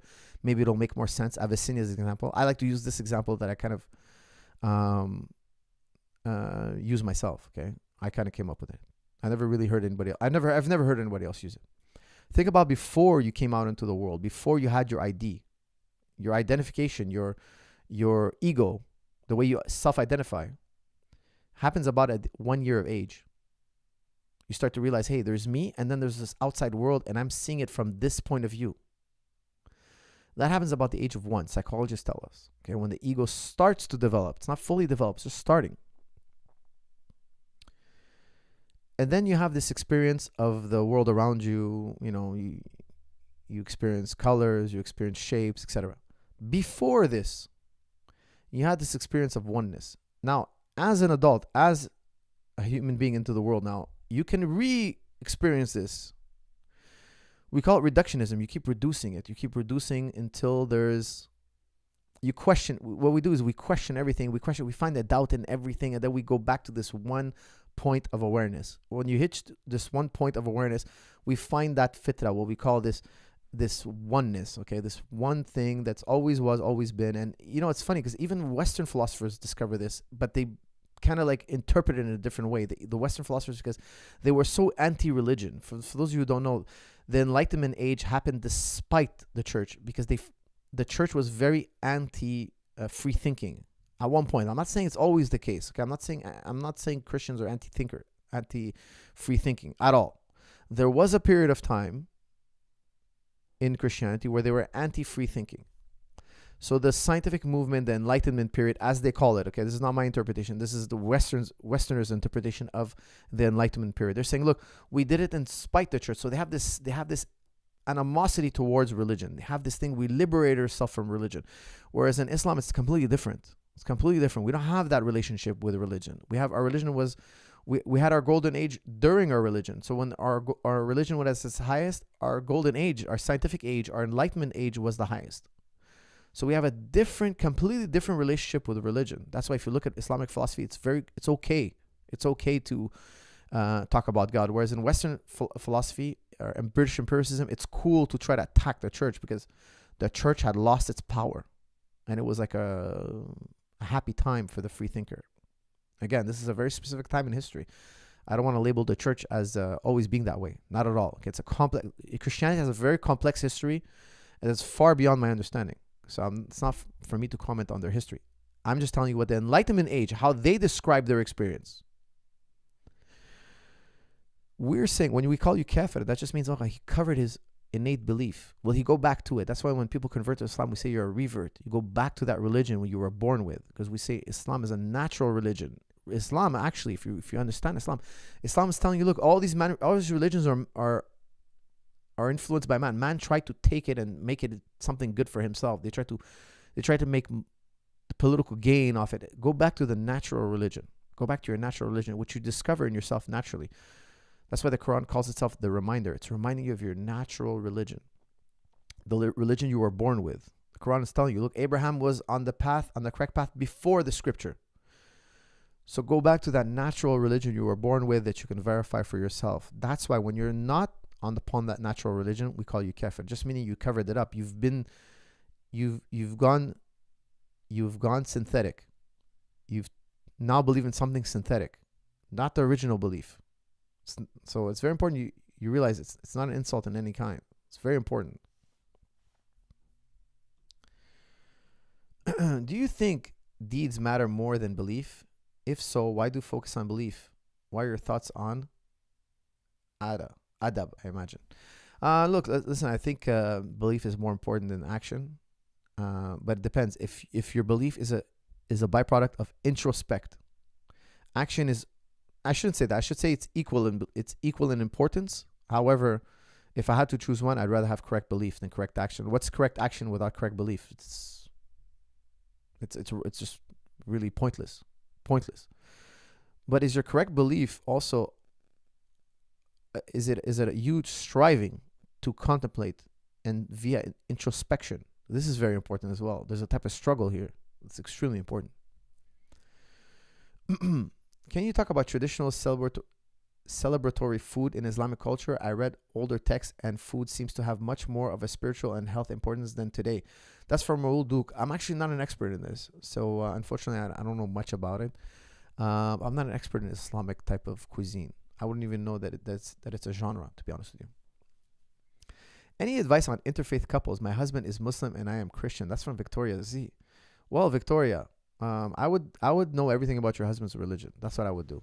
Study everything about your religion and your husband's religion. And I find that conflict usually happens from some type of ignorance, some type of prejudice or / ignorance.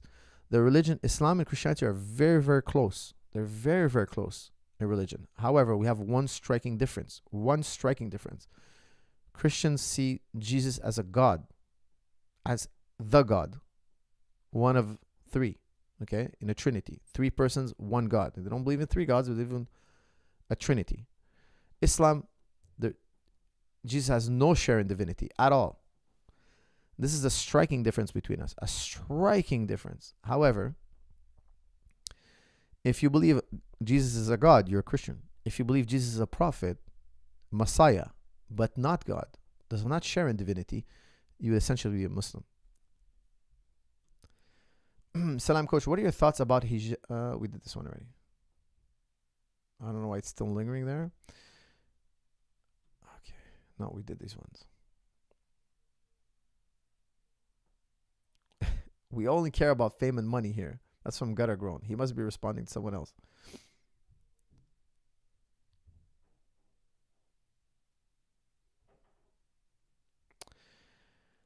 Oh, la la la la la. What else we got here? I enjoy a good dialectic. Yes, this is true. Okay, we have another super chat pop up. Hey, for us. Please help me. Wow. Okay. Matt here, I want you to email me. We'll get to you. I'll have them get to you right away. Oops.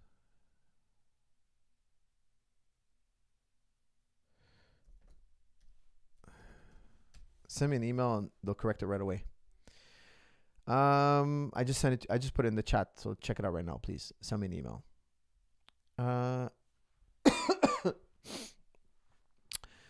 Coach, you say idealism is irrefutable, but you never prove it. It's not any more true than materialism. None can be proven. That's from Carmides. Well, here's the thing. Does the brain depend on the mind, or does the mind depend on the brain? All we know is mind. Think about it. How do you know the brain? Well, you know the brain via your eyes, your taste. We've open brains, right? We take somebody's head out, skull off, and we look at the brain and we see it through the senses. We point at it, we say that's a brain, and we label it, and that thing is the brain. But you're using your mind. The mind, it's sensation in the mind. The only thing you have direct contact to is the mind. So think about it like this, okay? My dear friend, what was his name? What was his name? Okay, Carmides. Greek name, Greek thinker, I imagine. Okay, Carmides, imagine you're sitting in a prison and you have a pen pal. And you write to your pen pal, his name is Joe. And you and Joe are responding. You've never met Joe. You've never seen him in the flesh. You just got a letter one day and this guy's writing you back and forth and you're having this discussion. You're talking about why you're sentenced to jail for life and what's his life like, etc. And you have no friendship other than Joe. Like that's why you keep writing, because you have no other human interactions. But you're in this prison though. You're in this prison. You've never seen Joe. And then you start getting your letters, but you know that the letters for a fact are being edited by the warden. The warden takes the letters because he's scared you're going to try to use those letters to escape or some kind of code. He rewords the letters. He rewords it. He writes it. He prints it on. He never gives you the original letter. No. He writes it on his computer. He uses the state prison computer and he gives it to you. And you know that he's rewriting. He's telling you it's all being re-edited and rewrote. And I want to make sure you're not getting into secret codes now that you're in prison. And then you start noticing fishy things about the letter. The letters have kind of like something the warden would write. And the warden's kind of like praising the correctional facility. And you're like, wait, what? Why the hell would Joe praise the... You're like, wait a second. Is the warden putting in his propaganda in my letters with Joe? And then you start to wonder, hey, does Joe even exist? Is this just the warden giving me these letters? And you're like, hey, what do I really know? All I know is my cell. All I know is what I'm directly getting. I don't trust any of these letters. The state is printing it out in their own computer. I don't trust any of it. The prison is like your senses. The world out there, Joe, we've never met him. We've never seen him. This is known as the Kantian wall, guys. I know it sounds weird what I'm saying, but it's known as, oftentimes referred to as the Kantian wall. Kant is not the first philosopher to say this, not at all. He just put it in a way that's very popular, and we use that term, okay? The Arabs knew it. The Greeks knew it. All of us knew it. And before the Greeks, guys, there were thinkers. Now, people tell me, oh, you love Greek philosophy. Yeah, I love Greek philosophy, but the Greeks are not the original thing. That's just as far as history goes. The first civilization was the Sumerians, from what we know. They had logic, they had philosophy, they had wisdom, they had all that, guys. We just don't have any of their records. Okay, so don't get all hung up on the ethnicities or the cultures. What culture? We're not following any culture. We're following human logic. Guys, where do you think the Greeks got their logic? Do you think the Egyptians had anything to do with it? Of course they did. Now, the Egyptians were more my color and black. But people don't like that. It's irrelevant to me what race, what culture. I just want to know, is the idea logical? Does it stand up to scrutiny? I don't care where it comes from culturally. That's irrelevant. Don't make this about race or culture. The only reason why we start from Greek philosophy is that's as far back as our records go. Of course we had logic. Of course we had human thinking. Of course we had medicine before. Of course. Human beings were logical from day one. But back to my example. All you know is your jail cell. That's why we're saying we know mind. That we know. We don't believe mind. We know. We have a direct experience with mind. I am experiencing mind. That's why I'm telling you, I don't know. Berkeley says, look, if the world is material, I will never know.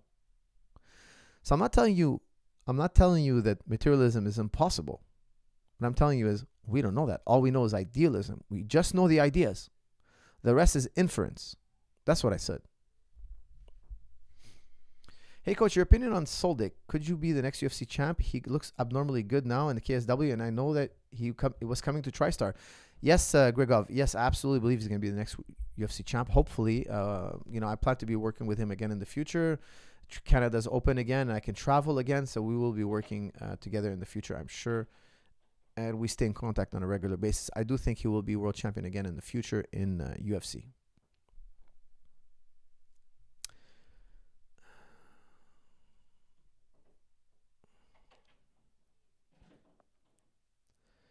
Gutter growth coach said it better than me. Thank you for the pushback, brother. That's from Andrew Palin. What did gutter growth say again? I'm not sure. Oh, we have Dr. Dre. Dre Foreman is back. Mr. Foreman, what do you think of the... Why do you think I'm experiencing qualia? Okay, guys, what is qualia? Qualia is like what's happening in your mind right now. So let's say I pinched you and you had pain. That's qualia. Not the brain. That thing that the brain is supposedly doing. Think about it like this, okay? I know we're deep in philosophy today. We're in an hour and a half in, and everybody wants philosophy. Okay, let's talk about the brain, okay? And I'm only doing this because this is 100th episode. The mind, we don't know what the mind is. We can't point to the mind. All you have is this stream of mental activity. I'm staring at a computer. Later, I'm going to be having dinner. After that, I'm going to be arguing with my wife. And then the next morning, I'm going to wake up and be boxing. And that's all mind. That's all happening on the screen of my mind. Let's call it that. Where that is, I don't know. It's not in a place and time. It's not, because time and place is nested in it. It tells me about place and time. We wrongfully believe it to be in a place and time. Behind my ears, behind my eyes, between my ears. No, it can't be, because that's... My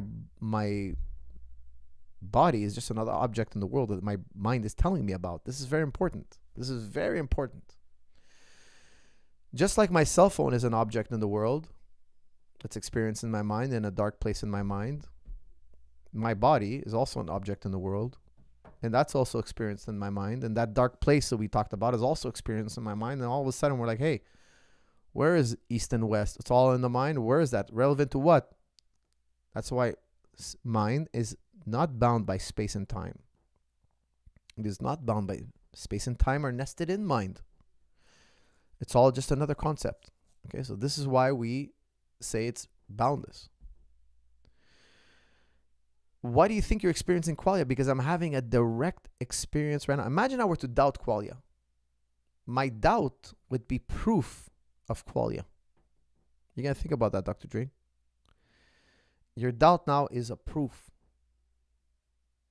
because you're having qualia. There's no person handing me a letter. There's no warden handing me a letter. It's happening in the cell. I'm having experience of it directly. I have no interpreter. This is why we cannot be wrong about our experience of qualia.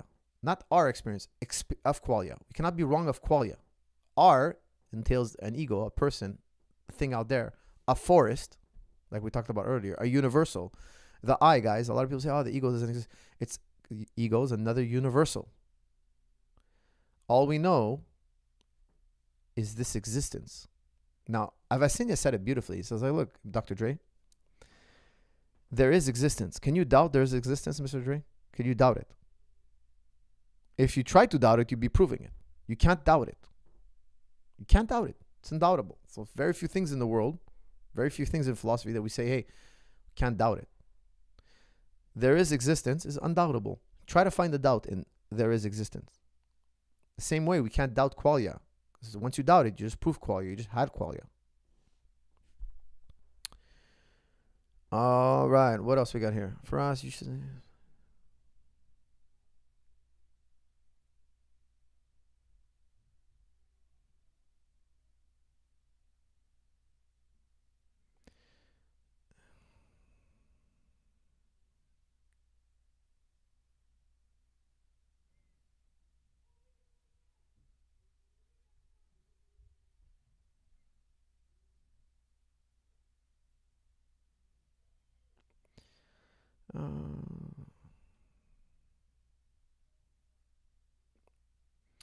wow. Okay, guys, another super chat. Coach, how do you heal a bone bruise and bumps on the shin from Muay Thai? That's from Sean. Sean, I want you to take a plastic cup, fill it with water, freeze it. Now that obviously the ice is shaped like the cup, you take it with a towel. You take the ice out of the cup and hold it with a towel. Okay, obviously you can't hold it with your hand. You need a good strong towel because it's gonna leak. Okay, then you slowly start icing your shin, and the more and more ice your shin gets, the number it gets, the more I want you to start pushing those bone bruises off your bone. You have to take the swelling off your bone, or else it will take months to heal. The sooner you do this, the better. So when you freeze water into a cup shape, we call it a cryo cup. Okay, so oftentimes it's referred to as a cryo cup. You take that cryo cup and you massage the welt off your shin bone. And the colder and colder the welt is, the less painful it is, the more numb, the more you can apply pressure. Now, don't do it so much that your skin gets so red that you burn yourself. You give yourself a freezer burn. Okay, you don't want to go that far, but you do want to massage the welts off your bone. This is very important, or else it can take months and months to heal. Welcome to the world of Muay Thai.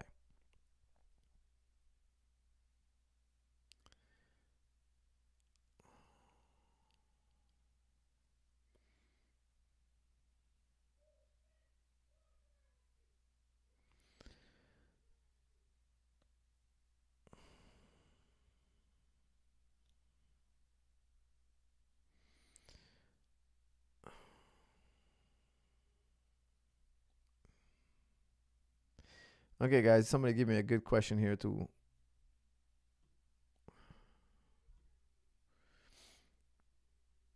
Thank you, Cremides. I am happy you enjoyed it.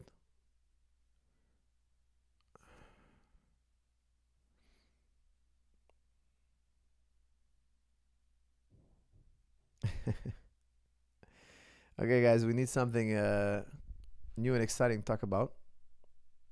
Broke my forearm training BJJ a month ago, and I'm competing blue belt. Any tips on coming back? Hopes on ADCC trials eventually. Broken forearm. Wow, that's pretty rare. But I'll talk to your doctor. But also, like, there's always a really good physio you can do on yourself. Because the thing is, I always tell people, like, if you go to a physio, it's a membership, and you have to go twice a week, but you should be doing it every day. So you got to learn how to take care of your own body. Obviously you're not a physio, but you can know the basics. You can know You can know how to treat yourself to a certain level. You know, I do it. I do my own physio. So I will go to a physio once in a while if I have a chronic problem, but 99% of the physio I've been doing the last 10 years is all on myself. Coach, what is the best boxing style for MMA? That's from Rat Lip. It all depends. It all depends. There's no one style. It depends on your attributes. You know, you got to find the boxer with your attributes and try to mimic his style. Not everybody's built the same. So there's different types of grappling styles, wrestling styles, and of course, boxing styles as well.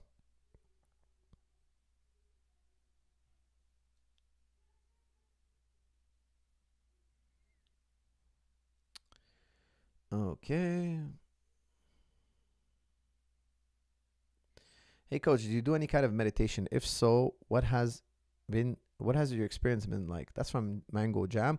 Yes, I've done a lot of meditation in my life. I don't do as much as I used to, but now I do a lot more contemplation. I like to think about something and just focus all my attention on it.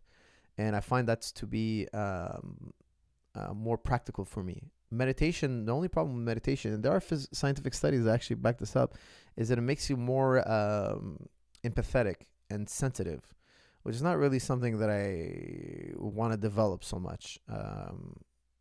Not that it's a bad thing, but I'm not really in a point in my life where I feel I need to cultivate that. I'd rather be spending my time on problem solving, which I find to be more practical, pragmatic.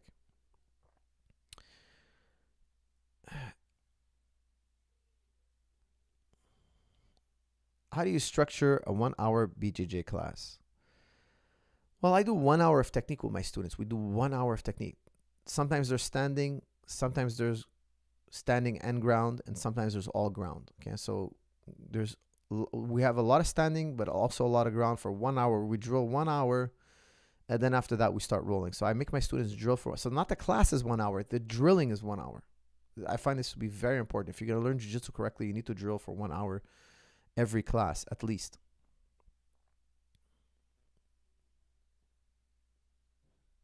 I suffer from being too empathetic. That's from Dahir Hussein. So maybe maybe not meditate so much. Salam, tips on speaking confidently in interviews. That's from The Moas. The Moas, I would recommend know your topic. Whatever your topic is, know it inside out. That's true confidence. You have to, don't try to fake confidence. Actually become confident. And if you have trouble speaking, record yourself talking and critique yourself and try it again and practice speaking into a recorder and listen to yourself, and slowly you'll start giving better and better performances. You'll develop more of a natural type of speech. You said that Newtonian mechanics is a clockwork machine philosophy. This is Dre, guys. This is the Dre show. Guys, this is the TriStar Gym / Dre show. Dre, my man. Okay. You said that Newtonian mechanics is a clockwork machine, and others would argue that actually abolished materialism. Guys, please be careful with the grammar because it's very difficult to read. You've said that Newtonian mechanics is a clockwork machine philosophy. I and others would argue that he actually abolished materialism.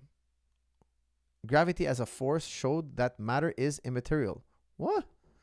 Okay, gravity as a force showed that matter is... Okay, let me just say one thing, Mr. Dre. When Newton told us about gravity, from my understanding, he didn't know by what mechanism.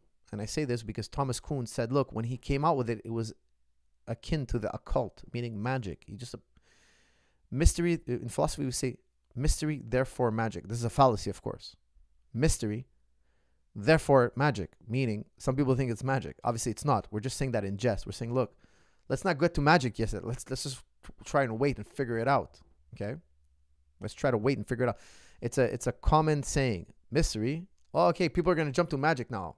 We're not going to do that. Philosophers, we're not going to do that.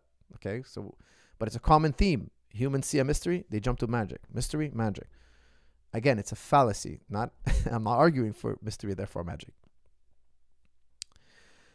When Newton talked about the law of attraction, he says somebody sent this to me actually. They sent me an excerpt saying, look, he was specifically telling us that he didn't know if it was a pulling force or a pushing force. Going to high school in Canada, I was told it was a pulling force, mistakenly so, because somebody sent me an excerpt saying, look, not a pulling force, not a pushing force necessarily. Newton is agnostic on the issue. This I found it to be fascinating because I was always taught that Newton used the word attraction to mean a pulling force. Not the case. He didn't know by what medium. In philosophy, we argue, classic philosophy, we argue, is there atoms in the void? And is the void really empty? Could there be something as non-existence? Could there be something, is empty space? We always argue this before Einstein. Is it really empty, or is there this medium between us and the moon, but we can't grasp it, we can't touch it, that we don't know about? We can't sense it, but there's actually something between us and the moon. That space is actually a thing. Now, Newton, I think, my understanding, was agnostic about it, from my understanding. He didn't know whether there was a pulling or pushing force, gravity. Was it immaterial? I don't think he said it was immaterial. I'm not sure. You'd have to correct me. You'd have to send me a source, okay? But my understanding, he was agnostic about it because he couldn't explain how, by what mechanism. Einstein later came out and said, look, it's a space-time curvature. Like, like here's space and time, and then when you have the sun is so heavy and dense, it creates a dent in space-time. It creates this curvature. And that curvature, it's kind of like our planets are circling around a toilet bowl. So space and time gets bent by this mass. Okay, and he did this via a thought experiment, and then later on he proved it. He showed that light bends, etc. Fascinating stuff. But there's no empty space in this model. Space and time is a thing you can manipulate. The objects with mass, great amounts of, actually any mass, manipulate. Kind of like when you lay down in your bed, you create an indent in your bed. So he didn't prove immaterialism. I think he was agnostic on the issue. We still today don't know if emptiness, true emptiness, is something we could ever achieve or conceptualize. I'm just going to reread your question here to make sure I answered it completely.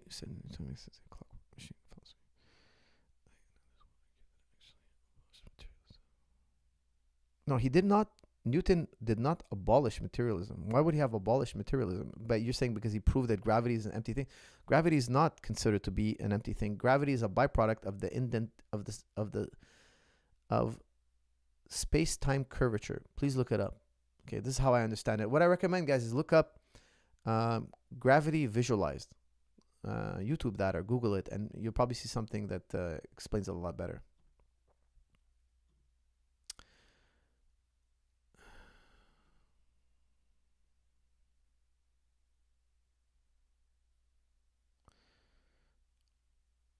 Uh-oh.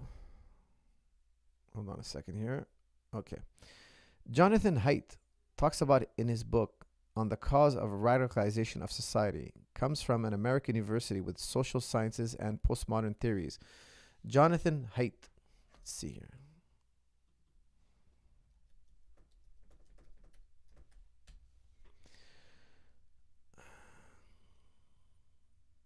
Cuddling of American Mind. Okay. Oh, not this guy. Hold on a second. Let's see this Mr. Haidt. 3 rules. I hope I don't get flagged. 3 great untruths. So the happiness hypothesis was a collection of 10 insights from sages around the world that were psychological truths. And one of them is what doesn't kill you makes you stronger. That gets at the idea, the psychological principle of anti-fragility. It's a wonderful term. It's actually a clunky, ugly term, but it was made up by Nassim Taleb because we don't have a word for this in English language, which is that there's some systems that get stronger if they get pushed around, knocked around. So a wine glass is fragile. If you knock it over, it breaks. Nothing good happens. A plastic cup is resilient. If a kid throws it off the table, it doesn't break, but nothing good happens. But there's some things that have to get thrown off the table. There's some systems that have to get put around. And Taleb wrote this book, Anti-Fragile, or Anti-Fragility, because things like the banking system had to be tested, or it gets fragile and collapses. Bones have to be tested, used, or they get weak. If you're to fly to Mars, your bones will get weak. The immune system, to protect kids from bacteria, to keep them in a sterile environment, you're damaging your immune system. Your immune system has to. Okay, he's making a good point here. If you're tested and you put through trials, you get stronger. Okay, we all agree with this. What's your point here?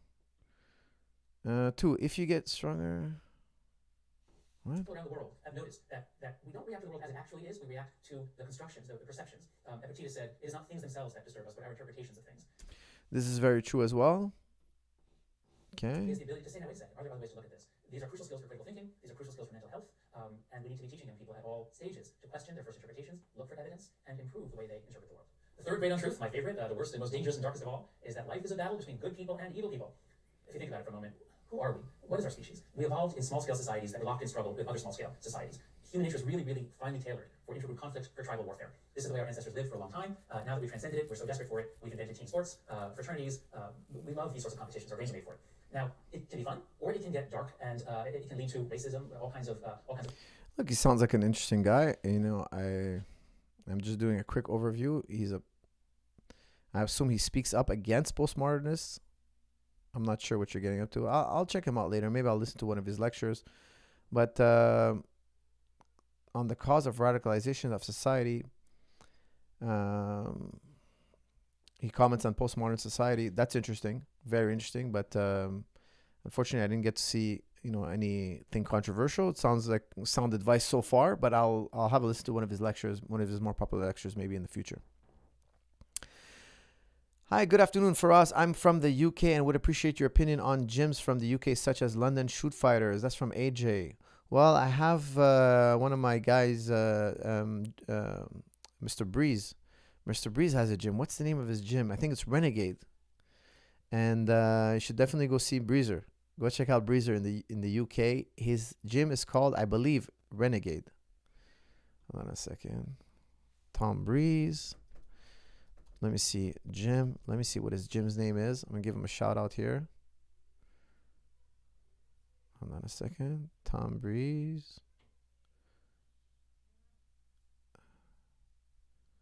Hold on a second. It's not popping up. I think it's New Breed. No, hold on a second. That's an article. I don't know. This is an article referring to him as a New Breed. I think it's Renegade. Is it Renegade? Ah, yes, Team Renegade, guys. Check out Team Renegade. My boy Tom Bruise, my man. I believe he's fighting also very, very soon. Make sure to check out Team Renegade. Guys, I will be in the UK in March. I believe I'm giving a seminar in the UK in March. I should have details for you guys very shortly. And I'm hoping it's at Team Renegade. I'm not sure yet where it is, but they have booked a seminar in March. I'll be there for the UFC as well.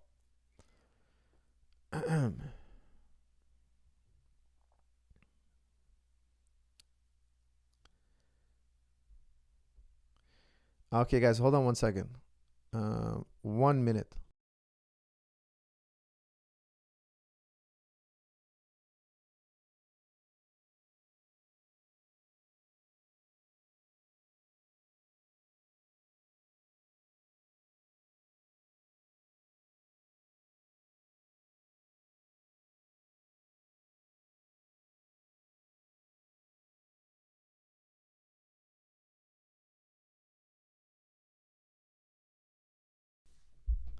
Power parenting to power husbanding. What else we got here, guys? Oh, super chat's jumping in here. Let's see. For MMA, is the best to train your strength or your weaknesses, or try to do both 50-50? Do you train your strengths or your weaknesses? I would say, if you're young in your career, train your strengths. Cultivate your strengths. Excuse me.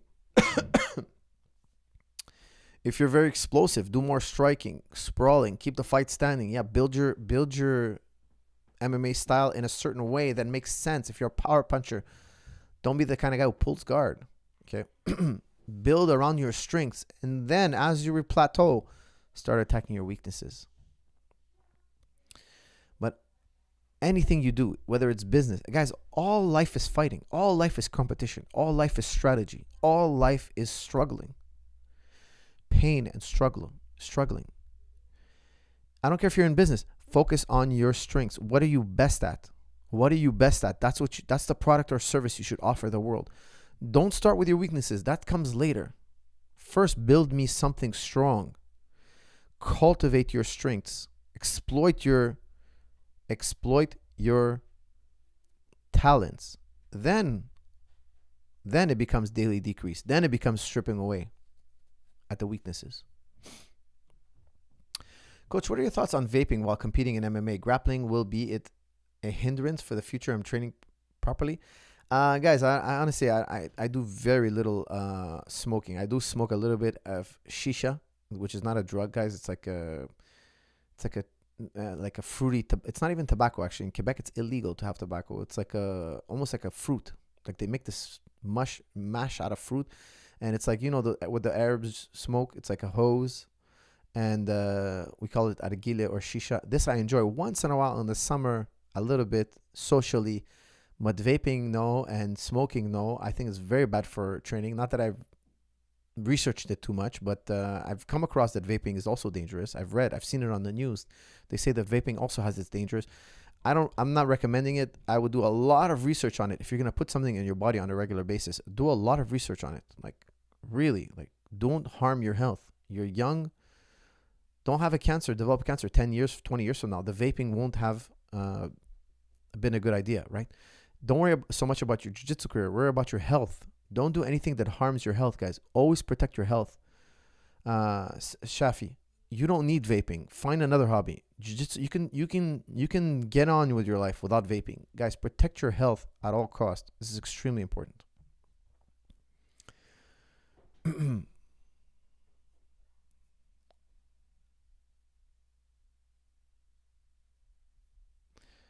guys, we have another super chat.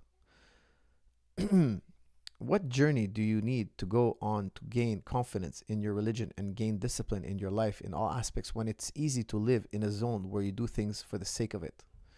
That's from Bassem. Bassem, anything you want confidence in, you have to develop competence. It's easier to actually get a black belt than to fake being a black belt. Listen carefully to what I'm saying. It's easier to get a PhD than to pretend you have a PhD. It's easier to actually get in shape than to pretend you're in shape. This is a very important point. The fake way is the hard way. That's actually the harder way of getting benefits in the world. Just go and bite the bullet. Okay, so if you want to become an expert in anything, you said a religion or whatever it may be, study it, learn it, study 100 books on it. Make a goal in your life to read 100 books. I promise you, you will not be the same human being after reading 100 books. And I promise you, you will not have regretted reading 100 books. I feel sorry for people who have not read 100 books in their life. If you're in your 30s and you still have not yet read 100 books, I encourage you to read at least 100 books before you end up in the grave. Enlighten your mind, guys. It is an intrinsic value. I'm not saying if you read 100 books, you're going to have $1 million in the bank. But if you read 100 business books, I think you will have $1 million in the bank. However, it's not a question of extrinsic value. It's a question of intrinsic value. Your mind, the place in your mind will never be the same. And you'll have you'll have a six-pack in your brain. I know all you guys want a six-pack on your stomach. But you could also have a six-pack in your brain.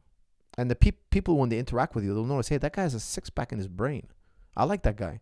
I like talking to that person. Why? I feel better. I feel something. I feel better after speaking to that person. Be one of those people who sheds light into the world, not ignorance into the world. Read 100 books. Make it a goal. If you get to 50, you won't regret it. If you fail and got to 50, you'll be like, hey, that was some of the wisest advice I ever got. Enlighten yourselves, gentlemen. Have this intrinsic experience. It is not something you will regret, I promise you. Could you respond to my previous super chat, please? Did something happen between you and Fire Podcast? What? Jesse on Fire Podcast. What is Jesse on Fire Podcast? Fire Podcast. Let me see here. Is there a Jesse Fire Podcast that I'm not aware of? No.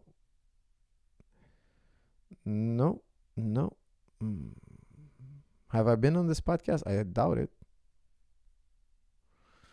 No, I think I would remember. Jesse Fire Podcast.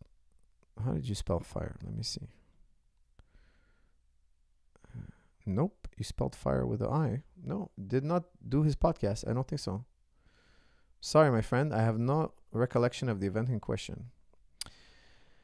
Okay.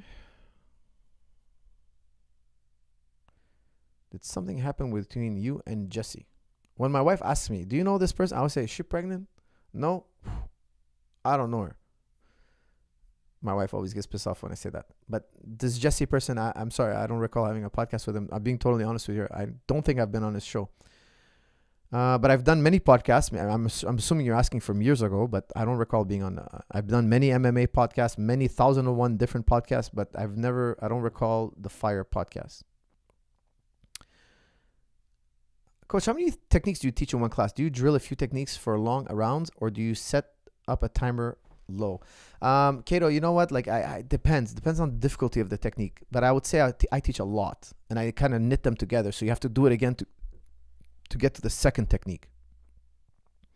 So that way I'm confident you're reviewing the technique over and over again. And then before the end of class, like let's say we're at 50 minutes in or 55 minutes in, I'll be like, okay, guys, review everything we did by memory. Stay where you are. Like, I don't call them, stay where you are, review. And then the guys have to start back from the first technique of the day. I find that when you restart it again, you retrace it in your mind and it just becomes like cemented. So I'll show you, let's say I show you 5 techniques and we're at 45, 50 minutes in. We're on the 5th technique and I'm like, okay, guys, start back again. Then I have to do technique 1, technique 2, technique 3, technique 4, technique 5. You refresh your memory. And then oftentimes we'll roll in a situation that demands you to try that technique. That way, if you hit it in practice, you'll never forget it because you get that feeling, it works, So that's a strategy I use to try to make it more memorable in my students' mind.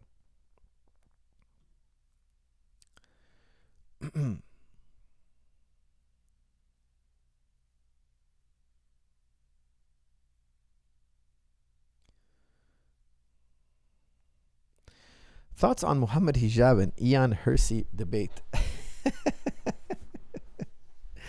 Guys, Michaela Peterson, the daughter of Jordan Peterson, she had a podcast. It's called Opposing Views.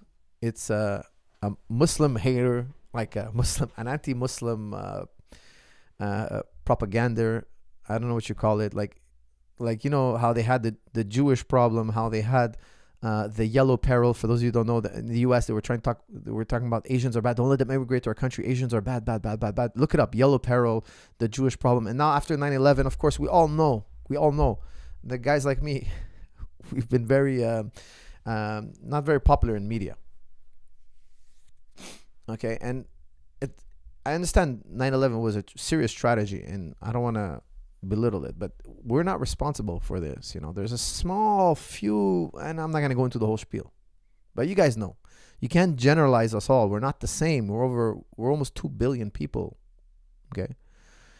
And yes, it was wrong. We're against it. 99.9% of us are against it.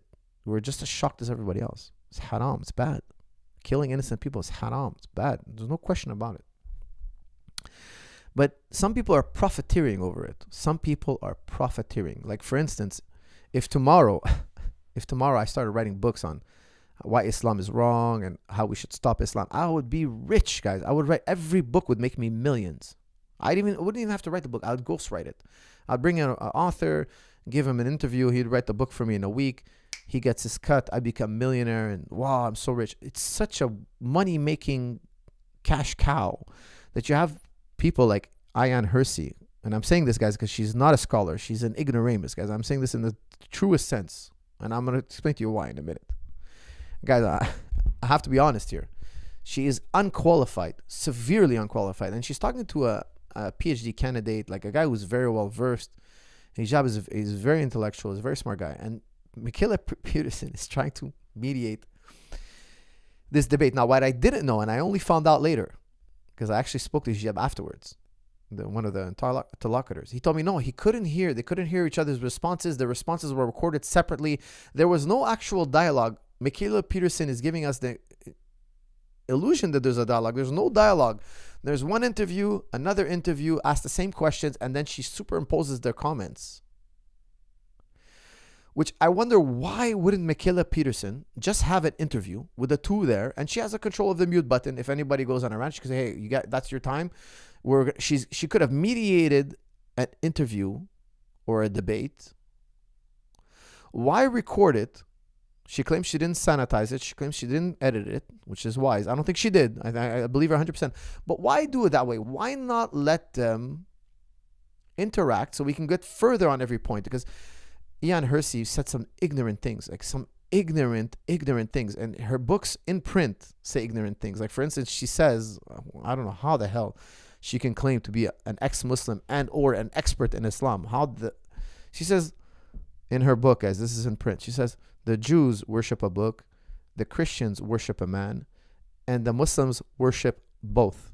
So she's saying that we worship Muhammad and the Quran, which is not the case.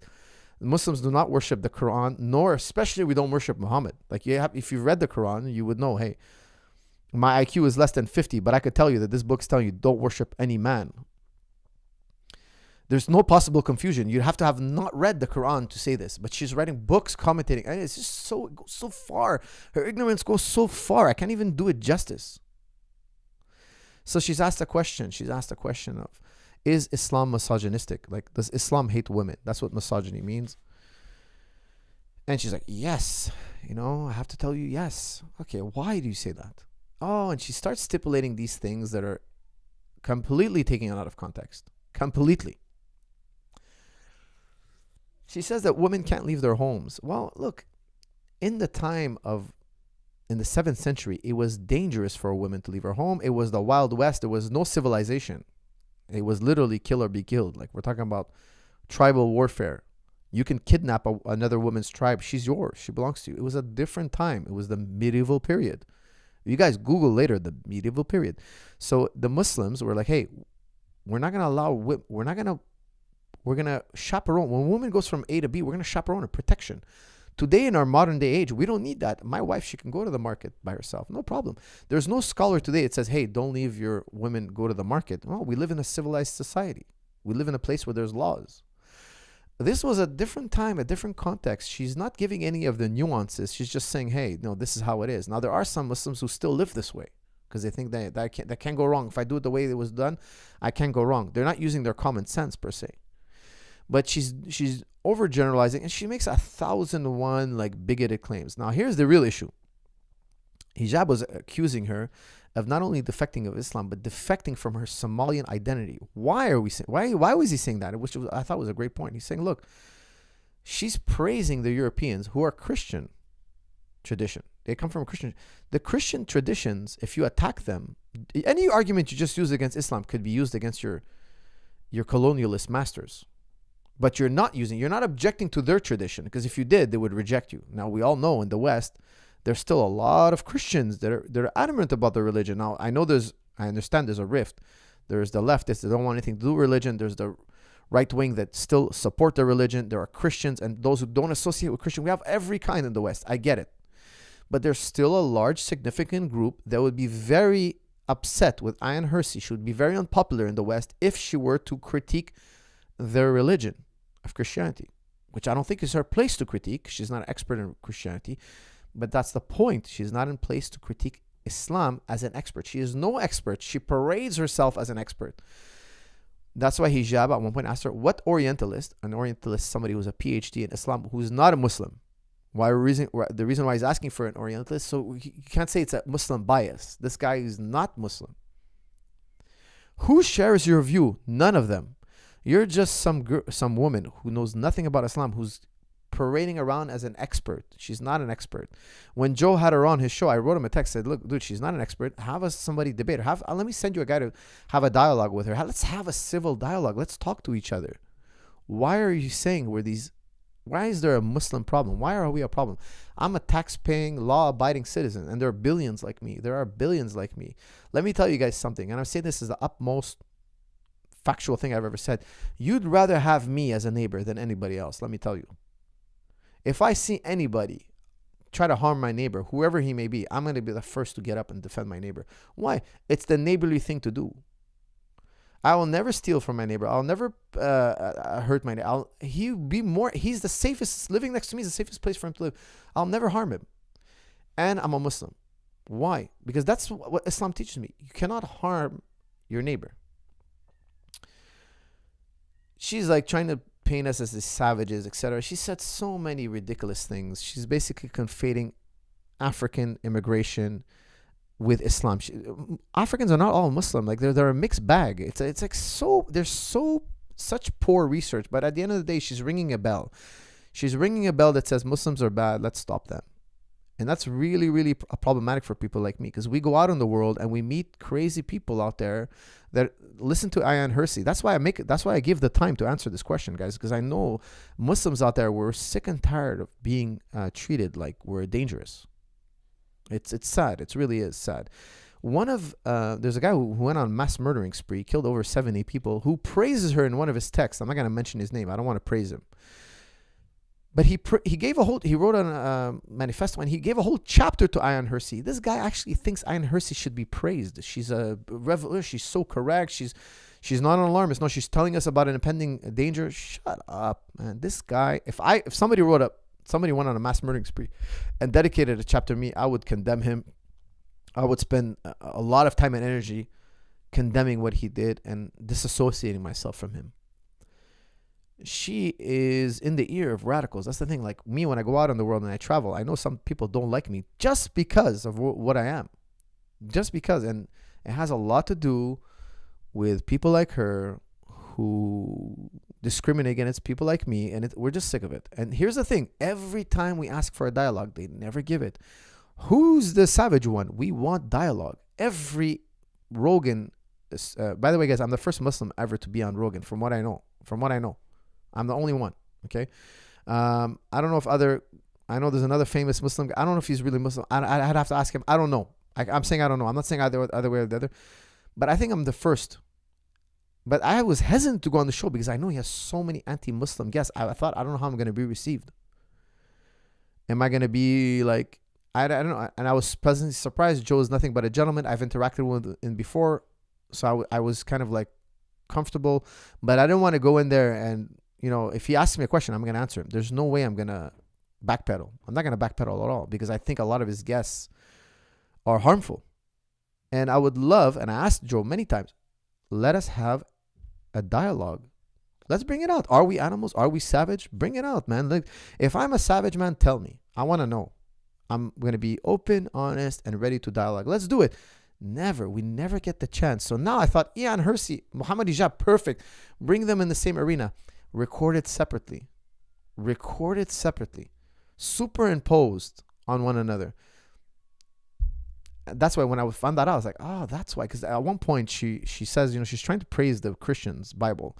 And she says, and Jesus says, let he who has no sin cast the first stone. They bring her adulterous woman. For those of you who don't know, I'm sure a lot of you know, a woman who's caught in adultery. She's brought to Jesus. What do we make of her? If he's a real Jew, he's going to stone her. The Jews are testing him again. This is the theme. This is how, not my interpretation. Christian scholars sometimes say, look, it was kind of a test. And he said, because that's the law of Moses. Is he going to fulfill the law of Moses? Guys, I'm putting it in a nutshell. I know there's a lot more than I understand. Okay, I know there's a lot of people who are experts in this. My point is not to interpret the story. It's not my aim here. I'm not qualified for this. But that Jesus says, let he who has no sin cast the first stone, meaning if you've never done anything bad, go ahead, throw the first stone. If not, worry about your own sins, so to speak. Okay, don't judge this woman. Who are you to judge? Okay, so the people drop their stones and they leave. That story was quoted by Ayaan Hirsi. Now, that story is a fabrication. 99% of scholars, including conservative scholars, maybe it's not 99%, let's call it 95%. It's very well documented, very well understood that story is a fabrication. She is not an expert in biblical studies. Now, I've done biblical studies in university. I could tell you that is a known, look it up, fabricated story. Take an Oxford Study Bible, search up the book of John, find the story of the woman taken in adultery, and look it up. You'll see that it's in brackets, not found in oldest manuscripts. It's a later edition. Some say 300, some say 400th century. She's quoting something, not knowing that it's a fabrication. And she's liking it. Oh, this doesn't exist in the Quran, these kind of stories. What are you talking about? We have 1,001 stories like this in the Sunnah, the tradition, and we have such things in the Quran as well. If somebody does something bad to you, hurl good at them. We have this. We have the loving type slash verses that Ayan Hersey can't deny. I doubt she knows them though. I doubt, because she's saying, "Oh, there's no such thing like this in the Quran." Let me tell you something. There are more references to violence in the Bible than there is in the Quran. This is a fact.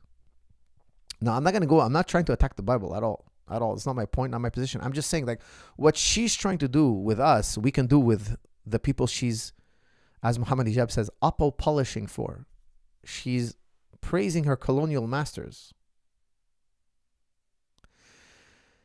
And the worst part of it all is, at one point he insults her for being an adulteress, and she doesn't respond at all. But then I found out it's superimposed. I thought they were live debating when I first watched it. Because here's the thing, she's talking about, Muslims are polygamist. Well, in the Bible, they're polygamist too. In the Old Testament, prophets have multiple wives. The Jews had multiple wives. Ancient Jews had multiple wives. It's a very new phenomenon, monogamy in Judaism. This came later. This came much later. It's modern day time. Like maybe a few hundred years ago, they were restricted to one wife. Some say that's cruel. That's a cruel law, but not for me to judge. Now, what were we saying? Yeah, we were saying that what she said about the Muslims being polygamist. Well, it turns out that she met her husband via affair. So her husband was a married man. She had an affair. I looked it up because I was curious to see if it's true. And it's true. And she broke up a happy home. The guy had a wife, 3 kids, nuclear family. She comes in. She becomes his mistress, his girl on the side, as you say here in the West. Side piece, as you guys say. So in Islam, she was brought up to be a wife. Muslims can have more than one wife, okay? But in the West, you're comparing us to the West, where you can have one wife and a mistress. It's not illegal in the West to have a mistress. And it's a very common occurrence. Don't lie now. All of you in the chat looking the other way. No, we would never do that, coach. Me, I've been married. Yes, it's a very common occurrence here in the West. It's a very, very common occurrence to have a mistress. She was a mistress, girl on the side. So she went from a culture who's teaching her to be a wife to a colonial culture who's teaching her to be a girl on the side, a side piece, as you guys would recommend, understand it. Now, this guy, it's a funny because I actually read an article on the guy's wife who lost her home. She's like, "Oh, we were going through a hard time, and this side piece came and ruined it all for us. You know, we're going through a hard time. I had a disease or whatnot." And Ayan Hersey, the side piece, comes in, and she now is married.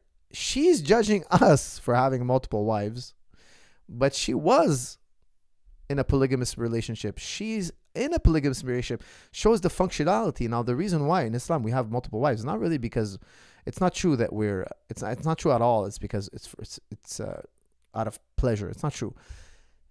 Sometimes men will go to war. Let's say 100 men go to war, 50 come back. Imagine you had a village, just simple math here. You had a village of 100 couples, 200 people. 50 of the men die in the war. So you have 50 men, 100 women. What are you going to do?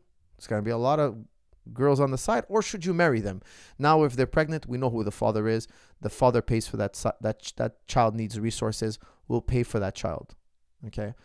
It's making a problem it's a lesser of two evils in Islam. You understand? It's not because we're heathenists, not at all. It's functional. There's a pragmatic issue. Now, there are places in the church in Africa where they allow polygamy because there are so few men that the church allowed polygamy. This exists. It's in history. Look it up. Okay. Temporarily, they allow polygamy for a few generations just to bring the body count of men back up. Now, Ayan Hersey is criticizing us, not understanding where polygamy is needed. Sometimes polygamy is needed. Now, Quran also discourages polygamy, but that's a story for another day. It tells you be fair, but you won't be able to be fair, etc. It kind of really warns you. The Quran is really gives you a high warn. Don't be careful here. But sometimes it is needed. Ayan Hersey is saying, "Oh, that's so bad. It's so bad. You're one man, 2 women. You were a side piece. You are a side piece. You lived it. You preached one thing, but you lived another. It's hypocrisy. It's hypocrisy. It's total hypocrisy." Anyways, people are gonna say, "Oh, that's liberty." Well, I want to have the right to have more than one wife. That's my liberty. You want to have a side piece? I want to have one wife. Instead of her being my girl on the side, I'm gonna make her my wife. That way, if she has a kid, I can admit to it. Single motherhood is $1 billion cost on Canada. Taxpayers pay billions on single mothers. Why? That mother can identify the father. The child needs resources. He needs to go to daycare. He needs new shoes. Who pays for it? The taxpayer. Imagine a society where women all knew who the father was. That father is going to pay child support, not the taxpayer. It's a billion-dollar industry. How do you not know who the father is? Explain that one to me. Is that a social ill, maybe? I think so. I think it is. Imagine your daughter tells you, I don't know, I'm pregnant. It's my third child, but I don't know who the father is. Wow. That would blow my mind.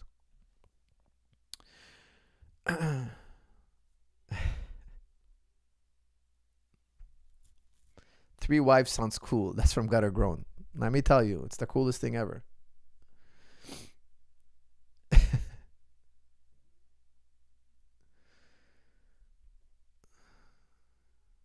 You're blowing my mind. That's from Ray Day. I don't know why, but maybe. Gad is a fraud. That's from A-Test. You know what? I would love to have a dialogue with him, but I don't think he would engage me in dialogue. And I would try friendly first, you know? Like, I don't like insulting people. You guys know me. This channel, we don't insult people, but sometimes people are so aggressive, so out of place. You have to. I hate to say it, but it's like a last resort.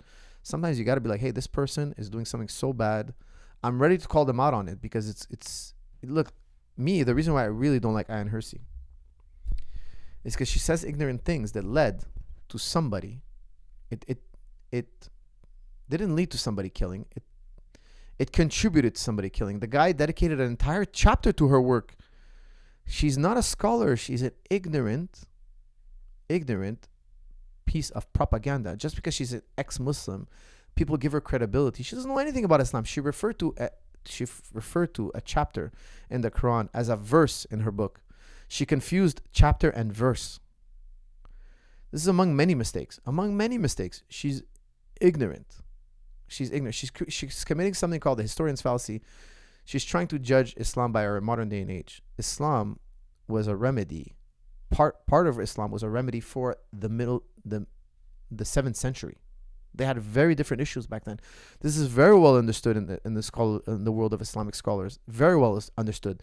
No Orientalist has an opinion. No Orientalist sees Islam the way Ayaan Hirsi does.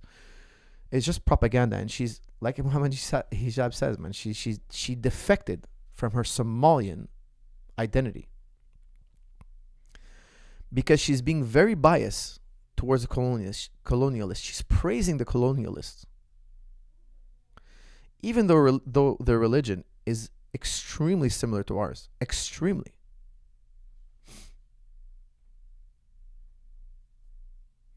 Okay, guys, what time is it? 2 hours and 15 minutes. Maury, you are not the father. Yes, that is a mind-boggling show. You go on that show and you see Maury pull out these DNA tests, and the mother is like, how many times? You're not the father. You are the father, not the father.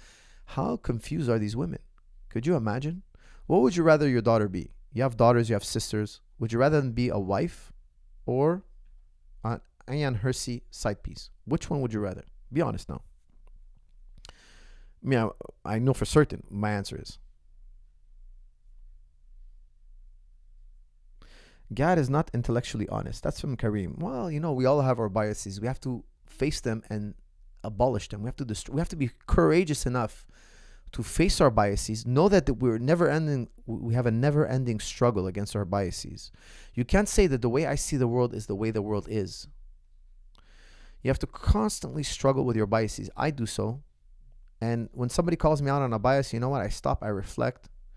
I'll thank that person. You know what? Especially if they do it in a nice way. I'll be like, hey, you know what? I think you're right. I do have a bias here, and I thank you. Thank you for highlighting that. I'm going to obliterate that bias. And you get closer and closer to the truth, slowly. There's no harm but to yourself when you're biased. There's no harm but to yourself. For us, my super chat. Okay, let's see here. Oh, it's always the same super chat. I'm not seeing the latest one. Let me scroll up. Okay, NZ. Coach, how can you apply the Ubermensch philosophy to our life?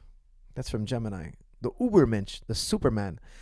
Guys, I don't think you want to apply the Ubermensch philosophy to your life. There's something out there in philosophy we call nihilism. Nihilism is the result. Guys, I always say there are two paths. Theism or nihilism. There are no other paths. If somebody has a third one, bring it to me. Bring it to me. Let's share it with the world. It's only two paths. And Nietzsche's solution to nihilism was the Übermensch. The Übermensch is that nihilism, you're going to admit nihilism is true, that your life is pointless, but you're going to scoff at it nonetheless. You're going to be so brave. You're going to be so courageous. And he says there's no Übermensch yet. Just like the ape in the tree chewing on a banana. How you look at him, he's so filthy and disgusting and weak and educated. I laugh at him. The way you mock him, the Übermensch is going to mock modern man today. Imagine in the future there's a new species of man. Not evolutionary. He wasn't speaking in an evolutionary sense. He wasn't saying that, hey, there's going to be this genetic alteration. No. Alteration. He was saying there's going to be a leap in excellence. Like there was a leap of excellence from the ape to the modern man. There's going to be another leap. And that one, I'm calling him the Übermensch. He's going to realize that life is futile, that we're facing the abyss, that your life is inherently meaningless. Because if there's no God, there's nothing, there's no reason, there's no point to life. There's no benefits to life. You think there is now because you're in this realm where you're discovering pleasures, but you're going to find out that they're meaningless at one point. You're going to find out that they're you can never scratch that itch. A lot of you guys out there are really young. You're still figuring that out. But when you do figure it out, you're going to be faced with either theism or nihilism. You're going to be in a predicament. And he says, look, you're going to have to evolve. You're going to have to become the Übermensch. And a young guy by the name of Adolf Hitler really, really thought that was possible. And he just created more misery. Now, I think the Übermensch is just another dead end. I mean, try it at your own peril. I don't recommend it. I highly don't recommend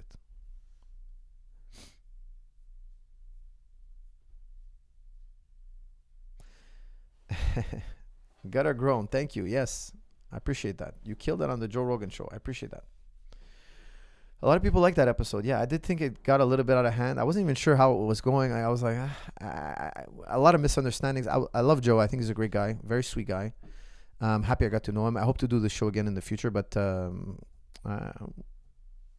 I haven't listened to that episode again. I hear all that people talk. I've got emails till today. I still get emails about it. People telling me that's their favorite episode, the best podcast. I haven't re-listened to it, to be honest with you. And I've had people want to do a podcast on that podcast. I've never re-listened to it. But one day I will. Maybe it will be a fun thing to do here. Re-listen to it. I get permission from Joe and play it here and kind of comment on it. You're blowing my mind. That's from that's from Ray D. Thank you, Ray D. I'm happy you're enjoying this episode.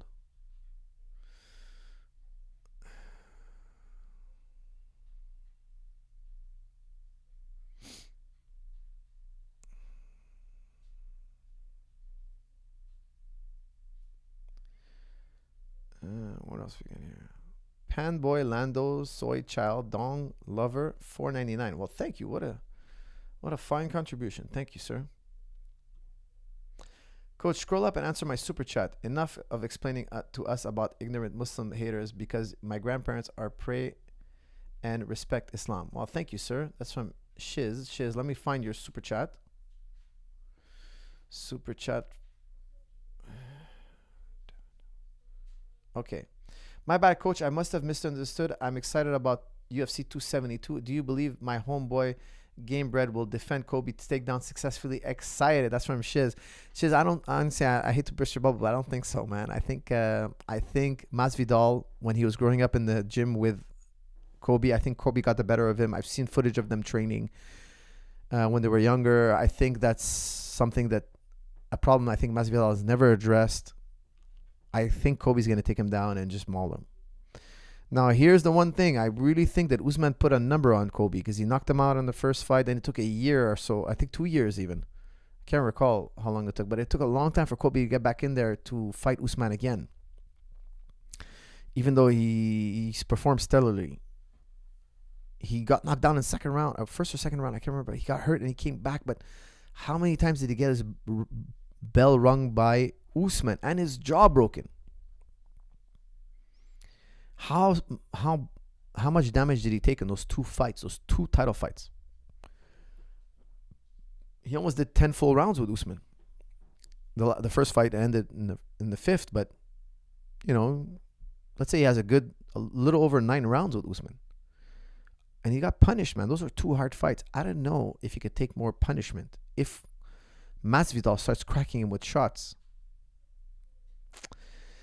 I'm giving you a little hope for Masvidal, but I think it's a 60-40 fight. I think it's a 5-rounder, and it just Kobe gets him on the ground every round. Save one. I think all 4 rounds he gets him down. Maybe 1 round, the whole 5 minutes is on the feet. But I believe Masvidal, man. He's a wildcat. He's super experienced. He has the striking power. He has the creativity. Like, I don't want to say he can't win. He can win. He can absolutely win. He can win this. He can put Kobe Covington out. I just think Kobe's going to be really careful and keep getting the takedowns. We have another super chat here. Oh, no, it's the same one. For some reason, the same one keeps popping up. All right, guys, what do we got here? 2 hours and 21 minutes. Masvidal is going to pick him apart. That's from Raw Dog. We'll see, guys. You know, Masvidal is he's not a type of sniper type striker, right? He's not the type of guy who calculates every millimeter, sticks and moves, and kind of snipers you and then hits you with one big shot. No, he gets in there and he mixes it up. That's my fear for him, is that when he's mixing it up, Kobe's going to level change and get in the legs. And when he gets in the legs, he's going to create a lift. When he gets the lift, there's just no stopping the takedown.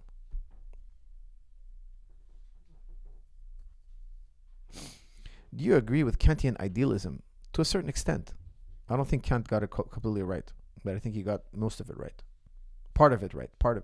A good part of it right.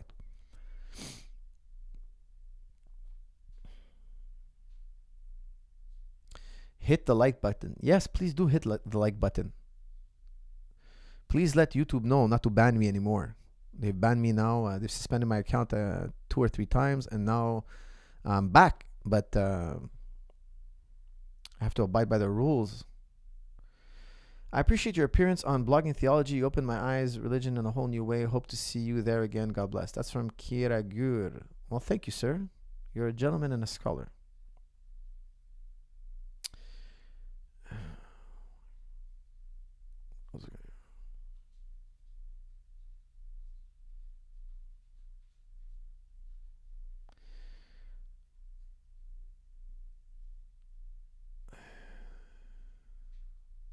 I haven't heard of anything about George being a deadbeat dad. I think I assume you're meaning Masvidal here, Jorge Masvidal.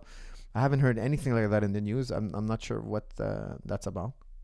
I have no idea about that at all. Masvidal has a striker's chance, but I think Kobe might bring him down. That's from Richard Ferguson. Well, you know, it's a classic battle against a wrestler, but is Masvidal, has he been taking his wrestling seriously? Has he been taking his wrestling seriously all these years? I think if he did, he would beat Kobe today. He could most definitely beat him, because he has a more he's a better striker all in all, and a harder puncher. But I don't think he did. I just feel like he's just gonna get out wrestled.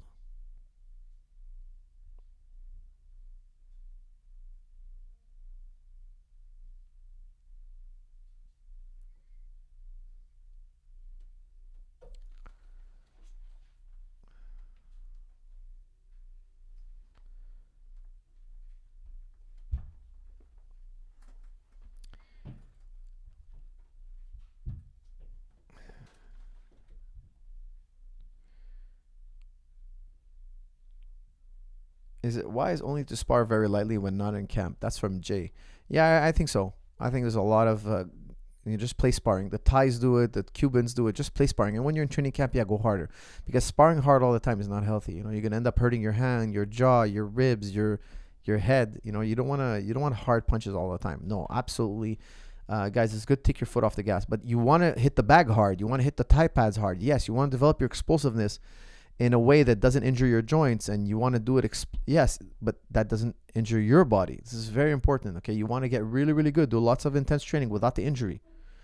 The skill of a trainer is to make you train hard without injuring you, push you without breaking you. A trainer who pushes you and breaks you is not a good trainer. He's not sophisticated at all. He's a poor trainer. You were better off without him.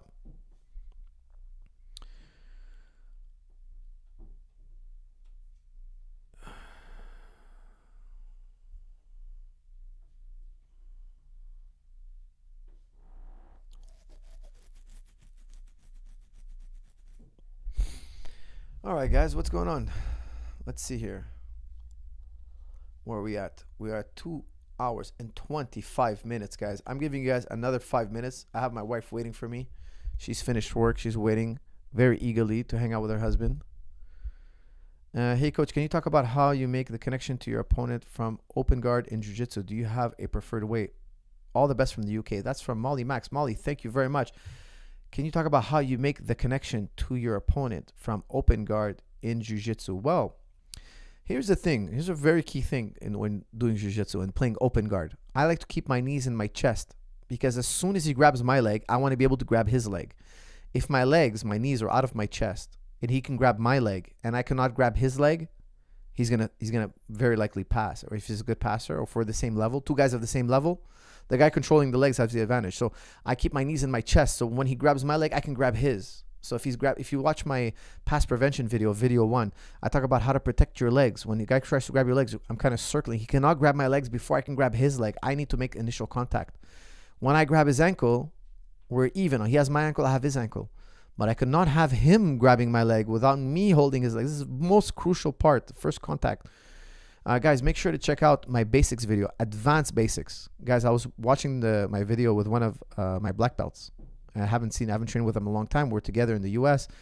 And he was like watching my guillotine segment. And he's like, man, he's been a black belt for many years. He's like, I didn't know that detail.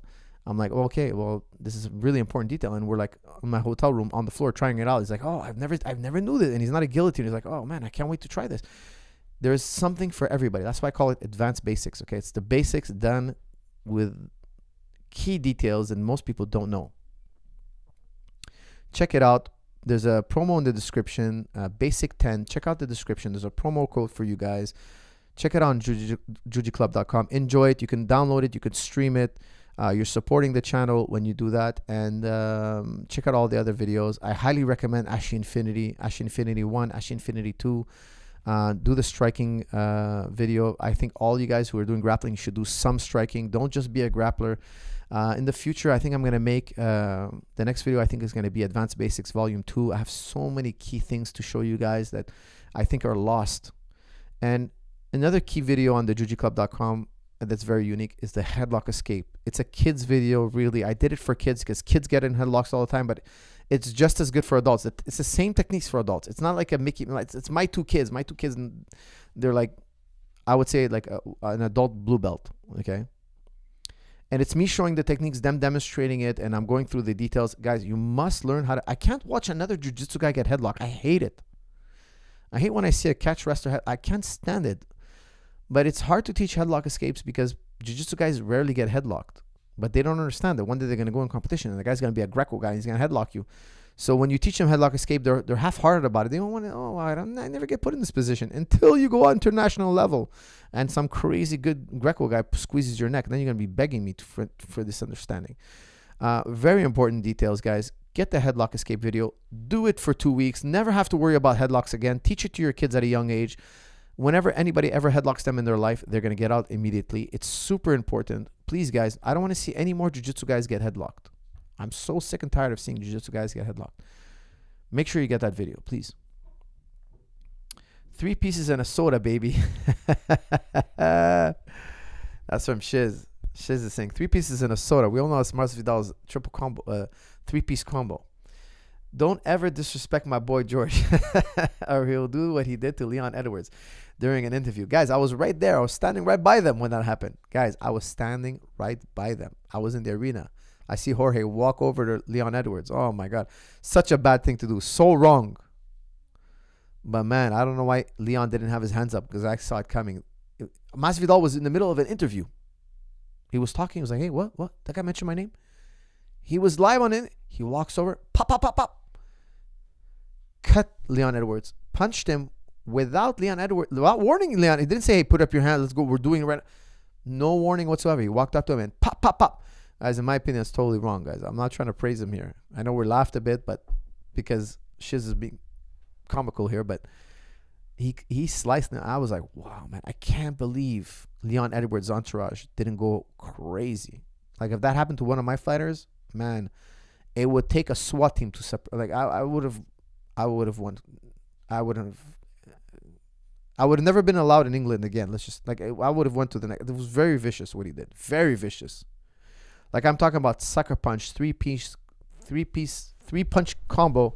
Yes, and it was all like, you know, if we're gonna fight, I'm gonna tell you, look, put up your hands, man. Let's go. I'll push you once. Let's go. We're going. I'm officially starting the fight right now. Get your hands up.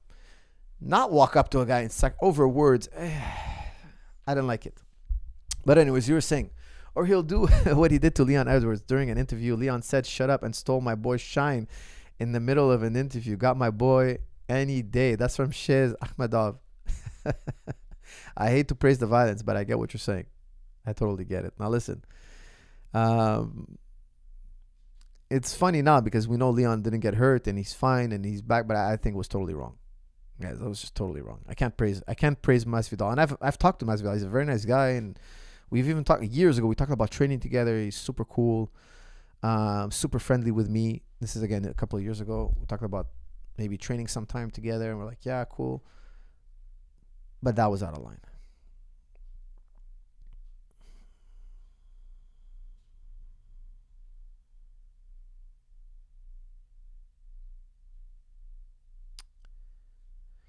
Is some level of brain damage unavoidable from boxing / MMA? That's from H. Well, do I seem like I'm brain damaged, Mr. H?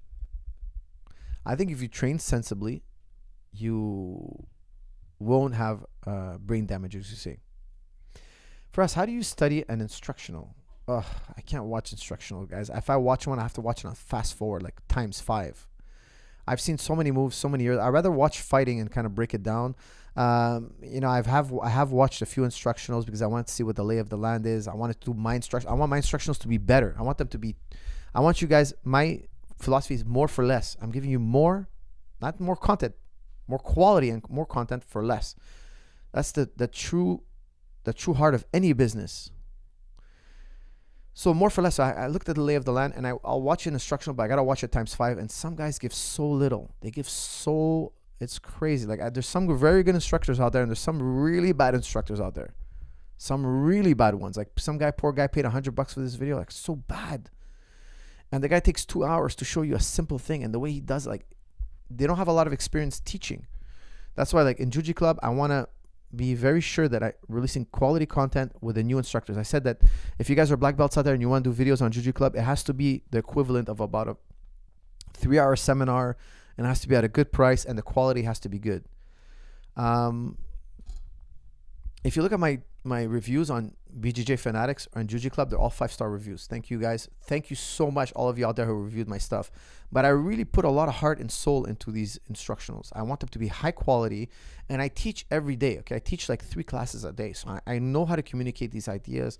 And of course, I'm in the gym so many times, so many hours in my lives. I've figured out things. I've worked with so many great black belts, so I like to give that to you guys in a nutshell, in a easy to digest type of way. You could watch my video with the sound off, with the arrows and all that. You kind of understand. Like that's how you have to, in my opinion, deliver the content, because there's so much information out there. Everybody has so much media they have to get through, that when I give you media, it has to be quick to the heart. Like you watch that video, you have to have gotten 20% better just after watching it. You have to have increased your. That's what a good content is. That's my goal. I think I did that with Advanced Basics. Honestly, if somebody wants to learn the basics, I think that's the best video, because you're not going to be taken through a long, slow, tedious video. No, it's quick. I start right away with armbar, and here's armbar. This is what makes armbar work. These are the key components. Get this correct in this order, and your armbar will become strong. And I think that's the way I like to learn. That's how I like to teach.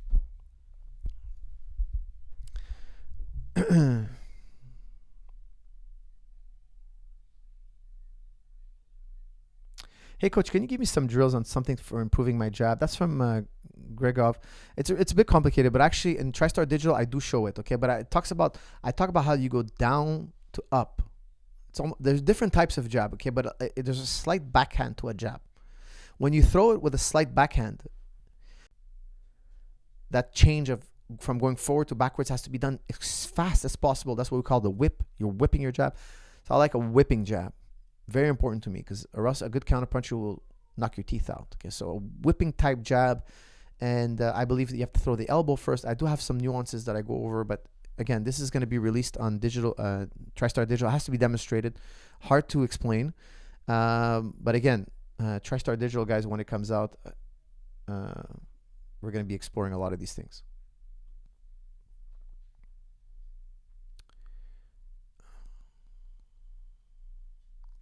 Killing people with the reverse De La Riva because of you. Instructional. Thank you, coach. That's from Matthew. Matthew, I appreciate that. I have a reverse De La Riva lockdown. The reason why I call it lockdowns, guys, is I lock my feet because of the leg lock. Boom. I do De La Riva, but without leaving my feet up and away where a leg locker can just grab it and take it for lunch. Okay, so I do have a variation. It's still De La Riva. It's really strong De La Riva attacks, and it's taught in a very potent way. Killing people.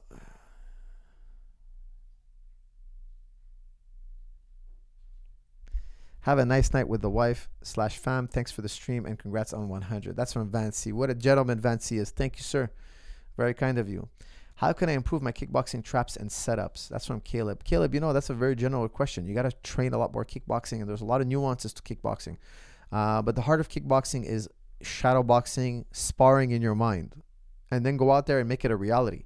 And when you make it a reality, go back to the shadow boxing and correct what you got wrong in shadow boxing, because you think, oh, I thought it would be like this. No, reimagine it more realistically. And the more realistic your shadow boxing can get, the more you can shadow box / hit the bag realistically, and it'll improve your actual real world striking. Hello, Fires. What do you think of James Cross and his coaching style of yelling advice at his fighters the entire fight? That's from JC J-Dog. Look, guys, James is a real legit fighter and coach. Okay, he's a genius. He's a mixed martial arts genius. He's doing something quite impossible. He's competing and coaching at the same time. I've seen him coach. I've heard him coach. He's a brilliant guy. He's doing the right thing. He's an A++ source for mixed martial arts. I highly recommend him, and I can't say enough good things about him, and including his coaching style. We all have different coaching style, guys. I prefer not saying too much, and sometimes I find myself getting carried away. The adrenaline gets the better of me as well. But I feel like my fighter should know these positions. He should know this scenario, and I find that my personal coaching style, that if I talk too much, I can actually slow down my fighter. So I have a different approach. But some coaches and some fighters prefer to have their coach in the ear the whole time, because they feel that when they don't have their coach, they feel a lack of encouragement. They feel like, oh, their encouragement goes down. So that's why I like to talk, but not give out specific things, like just to stay encouraging the fighter, because it's a scary thing to be in there and you want somebody to tell you, you can do it, you're doing good, like trying to give you feedback. It's just a type of encouragement. But as the fighter matures, you need less and less of that, in my opinion. The more mature you are, you don't need me talking in the room, in the corner. You know what to do. And we have like this experience that talks for itself, kind of thing.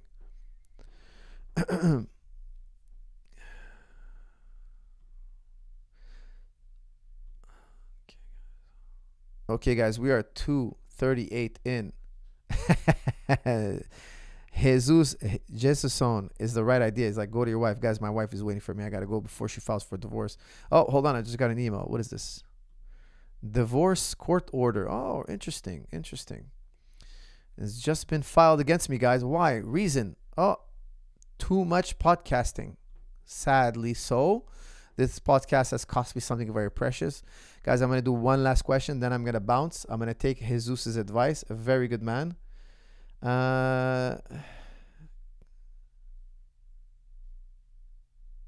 Coach, when do you decide to enter a street fight? What's the line for you? That's from Hijab.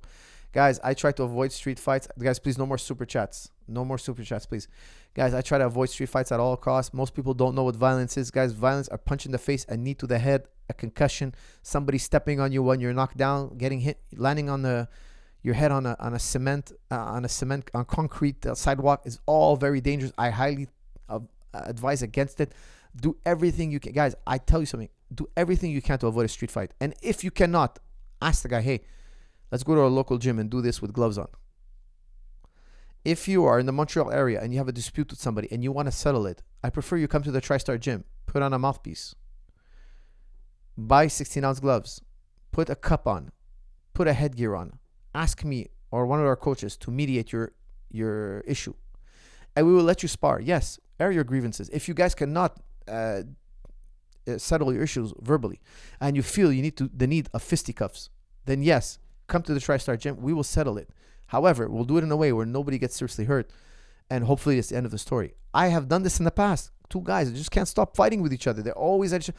All right, guys, glove up, let's go. I tried dialogue. I tried this. I tried that. I tried to let you guys cool off. Still no. Still, you guys want to fight each other. Okay, put on the gear. This is it. I'm not gonna let it get out of hand. And the guys feel better. Sometimes these young kids, their brain is just a certain place, and when they fight, it's all finished. Then they're good friends. They're good friends. What happened?